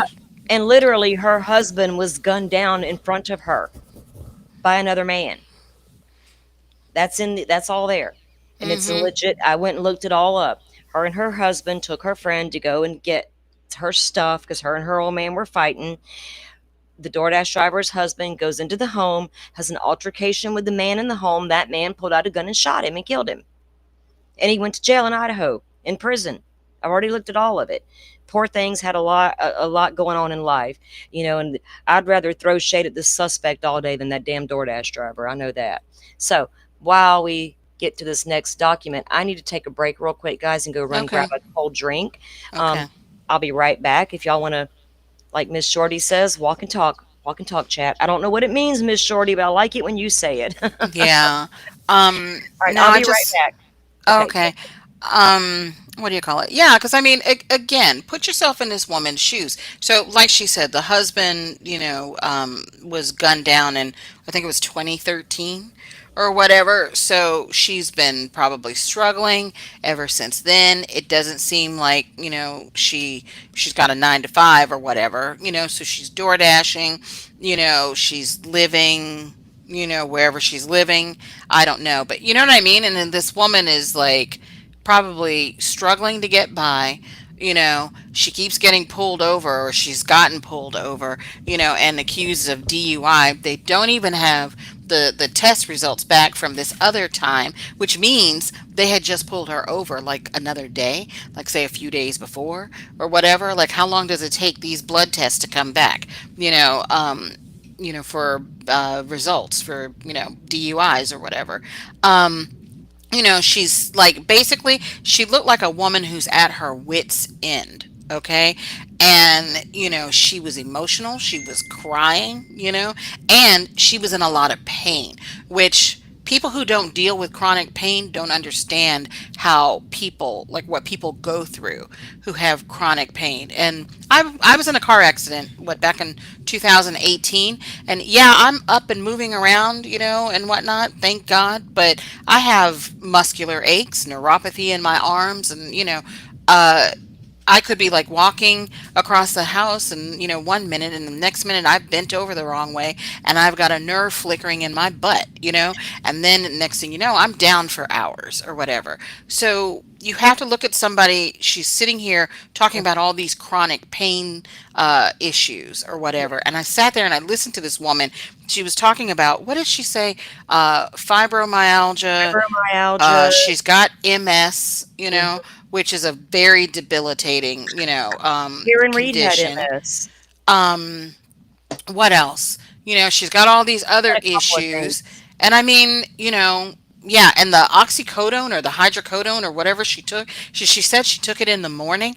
Like it was seven something at night when they pulled that woman over, Yeah. you know? Yep. I doubt she was still buzzing off of that. She And just when was upset, you she know? was, and when Detective Payne pulled her over in Moscow, she did not. She was only thing she got in trouble for was she had Hmm. a headlight out, and he passed her. He turns around, and he goes back after her, and he pulls her over. All she got was a citation. Well, she didn't even get that. She was in the middle of transferring her insurance and title and stuff from Washington to Idaho. Apparently, it's cheaper. People here do that. Alabama, Florida. It used to be the one and the same. People would go to Alabama just to get their car done because it was cheaper. Well, anyway, he didn't even give her a damn ticket. He just gave her like a citation, but once she went to court and proved she had everything changed over, she wouldn't have been charged anything. It was like a just a random pullover, right? So it's not like, I mean, the poor, like you said, the poor lady had a lot going on, right? A lot. And think about it, if you saw your husband killed before your eyes and then you witnessed something you didn't know you were witnessing that night, you dropped food off and then you realized, oh shit, I was there, I saw this and that, or when it came out there was a DoorDash at all, the DoorDash driver came forward allegedly and told the cops, "Hey, I was the DoorDash driver," right? Um, and so, and then it took on a life of its own after that. And I mean, people have been trying to throw shade at this person forever, and I really kind of hated it when all that came out because I knew it was going to blow up. Um, Hmm. it's Hmm. just so bad. I mean, it's like just another weird thing in the Idaho 4 case, right? Since the day this case popped off, it's been one weird thing behind the other. It's Yeah. insane. And another thing too, I just typed. I said overwhelmed is basically what sums up what Yeah. I saw in that footage. She was Mhm. very overwhelmed. But the other thing too is, I want to say, after she said what she said Yeah. about Brian, and she was talking about testifying or whatever, didn't she ask her if this would be a problem for her testifying or something? She said something that made me seem like she was worried about whether or not she would still be able to testify in the trial. I mean, I watched it like, I don't know, what, a She week said, ago or yeah, whenever. she said it Mhm. wasn't going to be good. That this wasn't going to be good because she has to testify. Or Mhm. getting pulled over or whatever. And the cop says, "Oh, Molly," or DUI rather. And the cop said, "Oh, Molly, they may be more concerned about the drug use than the DUI." That's all the cop said. The female cop was really good with Molly. She was nice to her Mhm. and abiding, and the guy was just a total asshole. I don't know what his issue was. All right, so this one, guys, da, da, da, da, da, is redacted order on defendants offer of proof, re the alternate perpetrators. Hey, Sajoy, welcome in. Oh no, you're late. Well, you can catch it on replay, hun, and listen to the first document we read. It's a long one. Motion to continue has been denied, in case you did not know. That's what we're doing here. All right, so remember Ann Taylor was like, oh, we have alternate perpetrators, Judge. Here we go. Now we found out in Delphi, you got to have a lot of stuff to back up to bring up a alternate perpetrator into the courtroom. Mhm. Yeah, he said don't just come in there with like You can't. theories or whatever. Have some Yeah, proof. yeah. Um, uh, which is way different than that Karen Reed stuff. The state previously moved in limine seeking to preclude defendant from offering or arguing alternative perpetrator evidence without first satisfying the applicable evidentiary standards. In accordance with the court's subsequent order on the motion, defendant filed his offer of proof and evidence in support, identifying 4 individuals as potential alternate perpetrators. Were they all 4 hanging out together that night? Doubt it. The state objects to the presentation of this evidence at trial, arguing it fails to satisfy the standard under State versus Miser. Defendant conceded at oral argument that at this point his proffer is not sufficient to pursue an alternate perpetrator theory at the outset of trial, but requests latitude in cross-examination of the state's witnesses to try to establish additional evidence to satisfy the Meister standard. Mm-hmm. Who do you think the 4 people are? Oh, I got thoughts on who they. Well, one of them is the guy that allegedly followed Kaylee in the store. That's in the document. The court concludes that at this time, defendant's alternate perpetrator proffer is inadmissible under Meiser, as it is irrelevant and or excluded by RE 403. However, this does not foreclose defendant from cross-examining law enforcement regarding the reasonableness of its investigation and its follow-up on plausible leads. Now, I can agree with that because that's fair. That's fair game. I can't say it's not when I just approved it in Karen Reed. You know, though, what do you call it? She is, it says, the defense is requesting latitude in cross-examination of the state's witnesses to try to establish additional evidence. The cops. Mm. It's like they can come back and question the cops on the thoroughness of their investigation, basically. That's what you just said. For the alternate perpetrators. Yeah. That's not what I'm thinking, but okay, go ahead. What are you talking about? I think she's going to try and blame the students. Oh, yeah, that's further in the document. Okay. She can only do that through cross-examination. Right. Yeah, she's going to. It's coming. Okay, go ahead. All right. Standard. I haven't read this one. I skimmed through it right after dinner. I walked outside for a few minutes and I skimmed through it. I was like, tomorrow's going to be maybe a lengthy live. I better go ahead and go live tonight. But I always said that that's where she was going because of what she was, how she was bringing out all the extra calls and text messages and you know where she got that theory activities. from? You know where she got those theories from? Yeah. Right out of social media. Yeah. And I got a whole alternate story laid out to me in my DM 2 years ago, beautifully laid out. Yeah. And how the whole thing, I was like, wow, you got some proof behind this? No, we don't. It's speculation. And you remember she's got that expert that has the bubble messages or whatever in bubble format.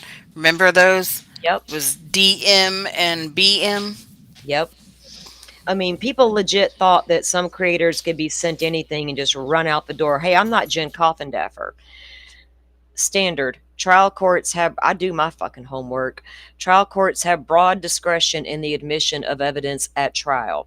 And they cite Carlson versus Harris.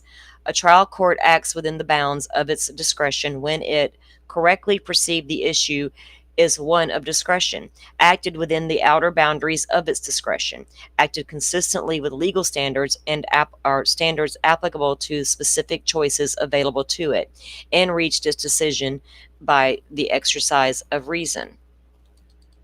Analysis. The seminal Idaho case on the admissibility of alternative perpetrator evidence is Meister supra. Prior to Meister, a defendant wishing to present such evidence at trial had to first present proof of connection with the crime, such a train of facts or circumstances, as tend clearly to point out someone besides the accused as the guilty party. Remote acts disconnected and outside of the crime itself cannot be separately proved for such a purpose. And they cite State versus Larson in Idaho. Meister clarified that the Idaho rules of evidence rather than more onerous Larson standard control alternative perpetrator evidence admissibility. Okay.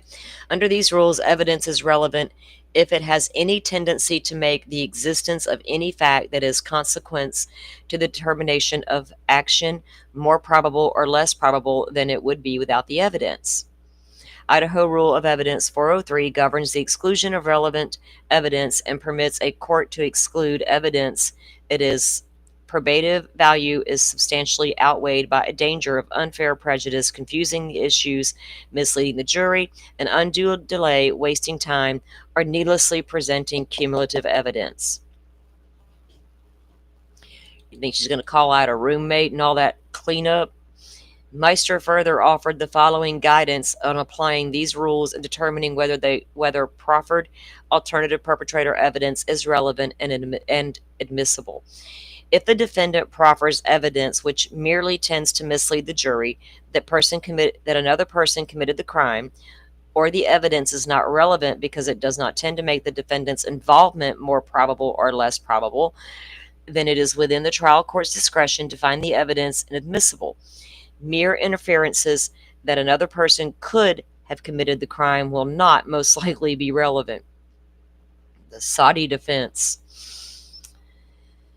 If relevant, will still be subjected to limitation provisions of IRE 403. A defendant has no right to present irrelevant evidence, and even if evidence is relevant, it may be excluded in certain cases. The Idaho Rules of Evidence effectively safeguard against the admission of conjectural inferences without the lower court needing to apply the Larson direct connection doctrine.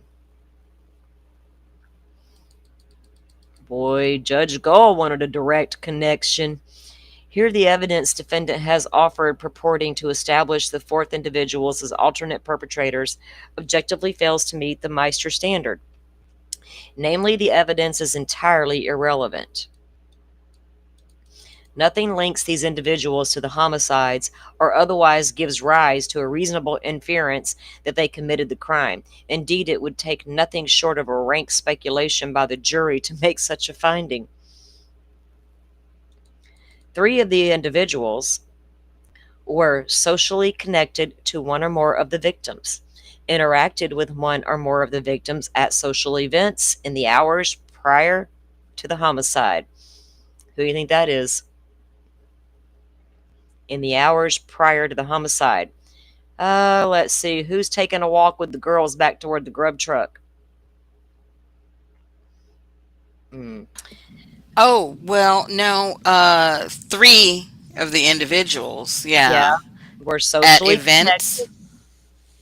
Well, they knew them. 3 of the individuals were socially connected to one or more of the victims, interacted with one or more of the victims at social events in the hours prior to the homicide. That's not the walk back from the I know, I'm just saying, thing. Yeah.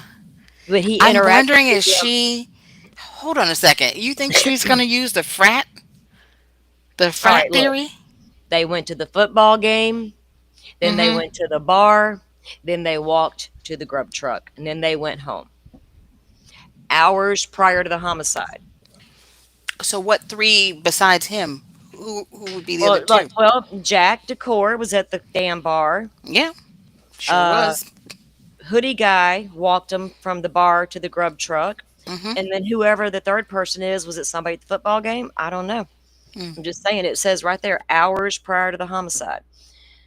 To protect a defendant's I'm not going to read all that right now because I want to go down here. I'll go back to some of that maybe. All this shit right here is redacted. And all that concerns one of these other perpetrators. Wait, go back up though. What is 2 a footnote of? What sentence? See that big black? That's 2. Where is footnote 2 in here? Keep going up. That was the top of it. Right there. 3 of the individuals. 2. All of that is redacted is about those 2. Okay. Yeah. About the 3 people. Yeah, I just Yeah. want to know what the footnote pertained to. Keep going. Yeah, all that's about that. And then all of this that's redacted is some information about these other perpetrators that she's alleging. And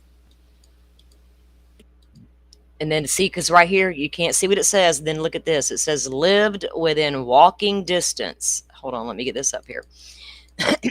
Lived within walking distance of the crime scene and were familiar with the layout of the victim's home from prior social events. While perhaps this evidence could suggest an opportunity to commit the crime, which no doubt is an opportunity shared by dozens of others in the victim's social circles, there was no compelling evidence that any of them had a motive to kill the victims, much less physically harm them, or means to do so. Further, there is no evidence connecting them to the crime scene. They have each cooperated with law enforcement, providing DNA. Jack Decor is one of them, and so is Maddie's boyfriend, Mm-hmm. providing DNA samples, fingerprints, and allowing searches as requested. Hmm. Notably, lab testing has excluded their DNA from samples taken from the crime scene and the victims. Samples. Maddie's nails, DNA, sheath. The fourth individual did not know the victims, but he had a passing connection to one of them while noticing her shopping at a store approximately 5 weeks prior to the homicides. Kaylee Stalker. He followed her briefly out of the exit to the store while considering approaching her to talk. He turned away before even speaking to her. The event was captured on a surveillance camera. This individual subsequently cooperated with law enforcement, providing his phone number and DNA sample. As with the other alleged alternative perpetrators, lab reports excluded his DNA from the samples taken from the crime scene and the victims. There was no evidence connecting him. So people who was saying all that about that guy who allegedly stalked Kaylee, that's him. He turned over his DNA. And they have his whole interaction with Kaylee on camera. Yeah, I knew that. Yeah. So wait a minute. They're trying to throw together the dude that followed her out of a store, Yeah. Showalter, and Yeah. then because supposedly Showalter lives near, or lived near the house, right? Yeah, they all did. Yeah. Yeah. Yeah, and Yeah. then probably saying Jack and who else? So they're trying to say that these four people came together to, you No, know, they could individually be the suspects. These four people are your alternates. Not that they all came together and went in there and did it together, but on their own they could have went and done it. okay, okay. Yeah, not like they didn't all hook up and meet because that one guy didn't even know them. So no, they're like individually. These four should have been looked at as suspects. Well, man, they were. They literally were. That was the event was captured. That was Kaylee. Okay. As with the other alleged alternative perpetrators, lab reports excluded his DNA from the samples taken from the crime scene and the victims. There was no evidence connecting him to the crime scene either. And then this whole section in the footnotes redacted. Number 3 says the fact that these individuals live within walking distance of the crime scene is not probative evidence, given that the perpetrator drove a vehicle to the crime scene. Oh, further, none of these individuals drove a vehicle matching the description of the suspected killers. That top redaction is the continuation of the footnote on the previous page. That Hmm. footnote two. Yeah, Yeah, they had a lot to say on that one. yeah, they did. Because 3 is not redacted, and then 4 is all redacted. Hmm. Wait, what does four go to? Let me It see. goes. And then collectively, defendants proffer with regard Oh, to the fourth these. individual. Okay. Yeah. Collectively, defendants proffer with regard to these four individuals fails to give rise to even an inference that they committed the crimes or otherwise make it more or less likely that the defendant was the perpetrator. Therefore, it is irrelevant under IRE 401. Defendant has provided no probative, admissible, significant evidence of motive, ill feelings, means, presence at the scene, or other connection to the crime that could possibly move the ball to the extent it supports an alternate perpetrator theory. At best, defendants' offer of proof can give rise to only wide speculation that it is possibly any of those four individuals could have committed the crimes, which is inadequate under Meister. Again, mere inferences that another person could have committed the crime is most likely not be relevant. In other words, it is not sufficient for a defendant to merely offer up unsupported speculation that another person may have committed the crime, which is all defendant has done here. Which Yeah. means she did exactly what he told her in court not to do Yep. in another hearing. Yes. Wow. Hmm. She's pushing it with him, isn't she? Even there was a shared of, even if there was a shred of probative value in the proffered evidence beyond wild speculation, it is excluded in IRE 403, as the Tenth Circuit noted regarding alternate perpetrator evidence. It is not sufficient for a defendant merely to offer an unsupported speculation that another person may have done the crime. You just can't, yeah, you can't say, well, somebody else might have. Well, duh, no shit. But your DNA is all over the sheath. Such speculative blaming intensifies the grave risk of jury confusion, and it invites the jury to render its findings based on emotional prejudice. Now, y'all notice there's no filings coming up that we've seen yet saying we want that sheath thrown out. That's not my defendant's DNA. Y'all got that all wrong. I'm just going to tear that apart in court and make you look like your DNA is useless. Still his DNA. Likewise, here, a presentation of the proffered. I mean, how would you? Never mind. That's going to make me go on a whole other rabbit hole of questioning Ann Taylor. Presentation of the proffered alternate perpetrator evidence would pose a great threat of confusing the issues because it would force the state to defend against a nebulous allegation that perhaps these individuals were involved. Did they have a connection to Brian Kohberger? This foray would lead the jury astray, turning its focus away from the defendant. I have thoughts about that, but if you had any kind of proof, bring it on, because that's what it's all about. The only person whose actions are on trial committed the charged crimes. It is also present.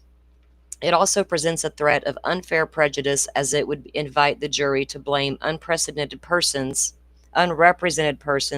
for a heinous crime when there is not a scintilla of competent evidence connecting them to the crime. Finally, it would do nothing more than waste the precious time of the jury and the court in what is already a scheduled 3-month trial. Nonetheless, the court's ruling does not preclude defendant from confronting and cross-examining the state's law enforcement witnesses regarding the thoroughness of the investigation. And that's pretty much what we saw with Karen Reed. Oh, that footnote was funny. At the state notes, none of the 4 individuals drives a car that would be mistaken for a Hyundai Elantra. Yeah, he said up there that none of them drive a car that matched the Hyundai Elantra. Investigation, particularly in the following up on the ruling, outleads generally. Indeed, the Idaho Court of Appeals recently found an unpublished opinion that questioning a detective about failing to follow up on other plausible leads was relevant to alternative perpetrator analysis. We agree with Emerson that a relevant line of inquiry would be to question the scope and breadth of the investigation and to explore on cross-examination whether plausible investigation leads to third parties were ignored or overlooked. Now, we've heard Jack Decor walked down there as soon as he found out something was happening down there, and he got there. The cops were there. He says, "I'm Kaylee's boyfriend." They immediately stopped him. They took that boy's phone, took him into questioning. He was DNA'd. He was fingerprinted. He was looked over. When they finally got done with him and the family got a hold of him, they made him strip and took pictures of his whole body. Steve Gonzalez wanted to see, do you have scratches? Do you have marks? Do you have bruises? Because if you killed my daughter, little boy, I'm fixing to kill you. And the boy had nothing on him. And I'd have done the same thing. I'd have been stripped right now. I don't blame them at all for doing him that way. But the cops did investigate him thoroughly. And as far as we know, they did Jake as well, Maddie's boyfriend. I don't even think he was anywhere near there when it happened. We agree with Emerson that a relevant line of inquiry would be to question the scope and the breadth of the investigation and to explore on cross-examination whether plausible investigative leads about the third parties were ignored or overlooked. And yeah, Anne has every right to do that in court. I can't say, oh no, she can't do that when I just got through clapping for Karen Reed's defense attorneys. I'm fair. While evidence challenging the the thoroughness and reliability of the investigation might be probative. Questioning whether law enforcement investigated specific individuals with no connection to the murder provided no probative evidence. Moreover, with no connection between the evidence and the crime, there is no explanation or justification for questioning, and it would not help the jury answer the only question in this case, whether Emerson killed James. And again, the difference between Karen Reed is there were other people in the home where the man was found dead. Over here in Idaho, everybody in the home was dead but the two other roommates. Now, of course, they were sus for a long, long time and still are in a lot of folks' minds. The court will apply these same parameters at trial regarding the defendant's cross-examination of law enforcement. He may inquire as to their reasonableness of the investigation, including investigating and ruling out other leads. He is not, however, permitted to question law enforcement about the investigation of any specific individual as a potential alternate perpetrator without first raising the matter with the court outside the jury's presence. So if she wants to name one individual in that courtroom, she better do it the right way. But they have every right to go in there and question law enforcement about the thoroughness of their investigation. I would expect her to do that and nothing less than that. I mean, that's expected. And that was the end of that document. So no perpetrator. Hang on, let me get this back up here. I am very disappointed in her that she put up bullshit. Yep. For So, that. everybody, and I think argument. I think a lot of people really was like wanting to see some kind of proof of another suspect, right? But I already figured she was going down this road. I already knew the people she was probably going to claim did it, other than her defendant. The ones that make sense, the closest, everybody she just named but are redacted. I already know who she's naming. Yeah. So the judge is not going to allow her alternate perpetrator bullshit, and he's not going to allow her continuance either. But going in there and questioning law enforcement about the thoroughness of their case, hey, I don't have any problem with that at all. He was cleared, and they have video from Winco. What, did I miss something? I don't know who she's talking about. She's talking about your guy who, I guess, followed somebody, followed Kaylee. Okay, that was the guy that Kaylee told everybody she thought she had a stalker. That's an old story. That's that guy. Yeah, and she said he was cleared, and they have video from Winco. I don't know about that. Hang on, just one second.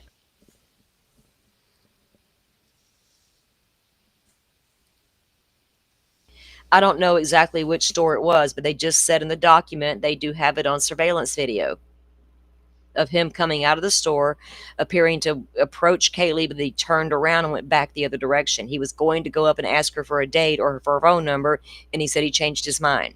The document just said that is all on surveillance video, yes. I don't know which store it was from, though. It didn't say in the document. If it did, I just totally missed it. It doesn't explain how the sheath with BK's DNA ended up in the crime scene, basically throwing shade at anyone who was anywhere near at any time. Right, Forrest? Yeah, that's exactly what she's doing. And we know that the other people, or the ones that she's speaking of in this document, they were looked into. We've seen that in past documents. We've seen it in all kinds of stuff. But hey, if there was another alternate perpetrator out there and she had anything to back it up, I'm the first one in line for it. Because I did it with Delphi. Did it in Karen Reed. Why would I not do it here if she actually had something? I try to treat all the cases fairly. I don't like not being fair in these cases because that's disgusting. And I like the Constitution, so I want to uphold it at all costs. And it's just not, it's getting so far away from doing these victims justice when law enforcement does botch a case. We don't want that either.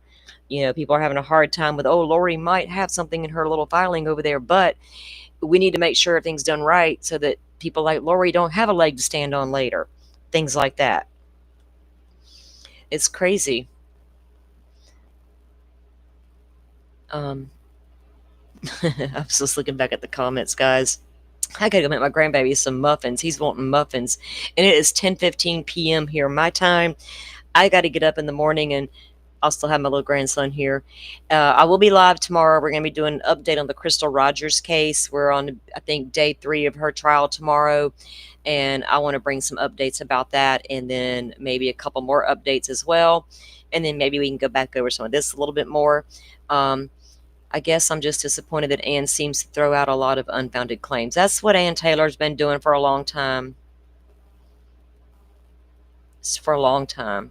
Yeah, that's her job. You're right, Dolphin. Um, that's what they all do, you know. That's what their jobs are. Some are, and I'm telling you what, I've enjoyed with all this Karen Reed nonsense, and I'm calling it nonsense because I'm done. I have stopped watching all the jurors' comments, DePetro and little man over there and Jacob, all that. I'm done with all of that. What's been interesting to me is listening to her defense attorneys talk. They're the ones I've been listening to. And in fact, they were live tonight with somebody. I'm going to go watch that before I'm going to bed. All right, Pokemon, thank you. I'm about to go do the same after I make these muffins for my grandbaby. I promised him blueberry muffins, and he's up late playing his little video game. But Dolphin, thanks for joining me for these document reads. I just, I'm not surprised. I'm not surprised at all that he denied it all. Oh, no, me either. Yeah, and I'm not surprised she threw spaghetti at the wall, as somebody said in the chat earlier. She's been doing that for a minute, but if she'd have brought something we can get behind, then it'd be different. But it's not working out that way, is it? Unbronzed Aussie Laura, thank you, thank you, thank you. Look at that cute look at her avatar. That bird, he's so colorful. That is so cool. All right. All right, guys. Thank you all for coming in and doing the document read with us. I appreciate you all. And lunchtime for you. That's right. You over there are living in the future with Miss Shorty. Oh, goodness. Are you in Australia too? All right, guys. Y'all have a great night or great afternoon, great day, wherever you may be in the world. Y'all have a good one. And we'll see you back here tomorrow. Good night, guys. Good night. Thank you all for watching this here video. Please like and subscribe and follow. Much love from Little Yaz to each of you.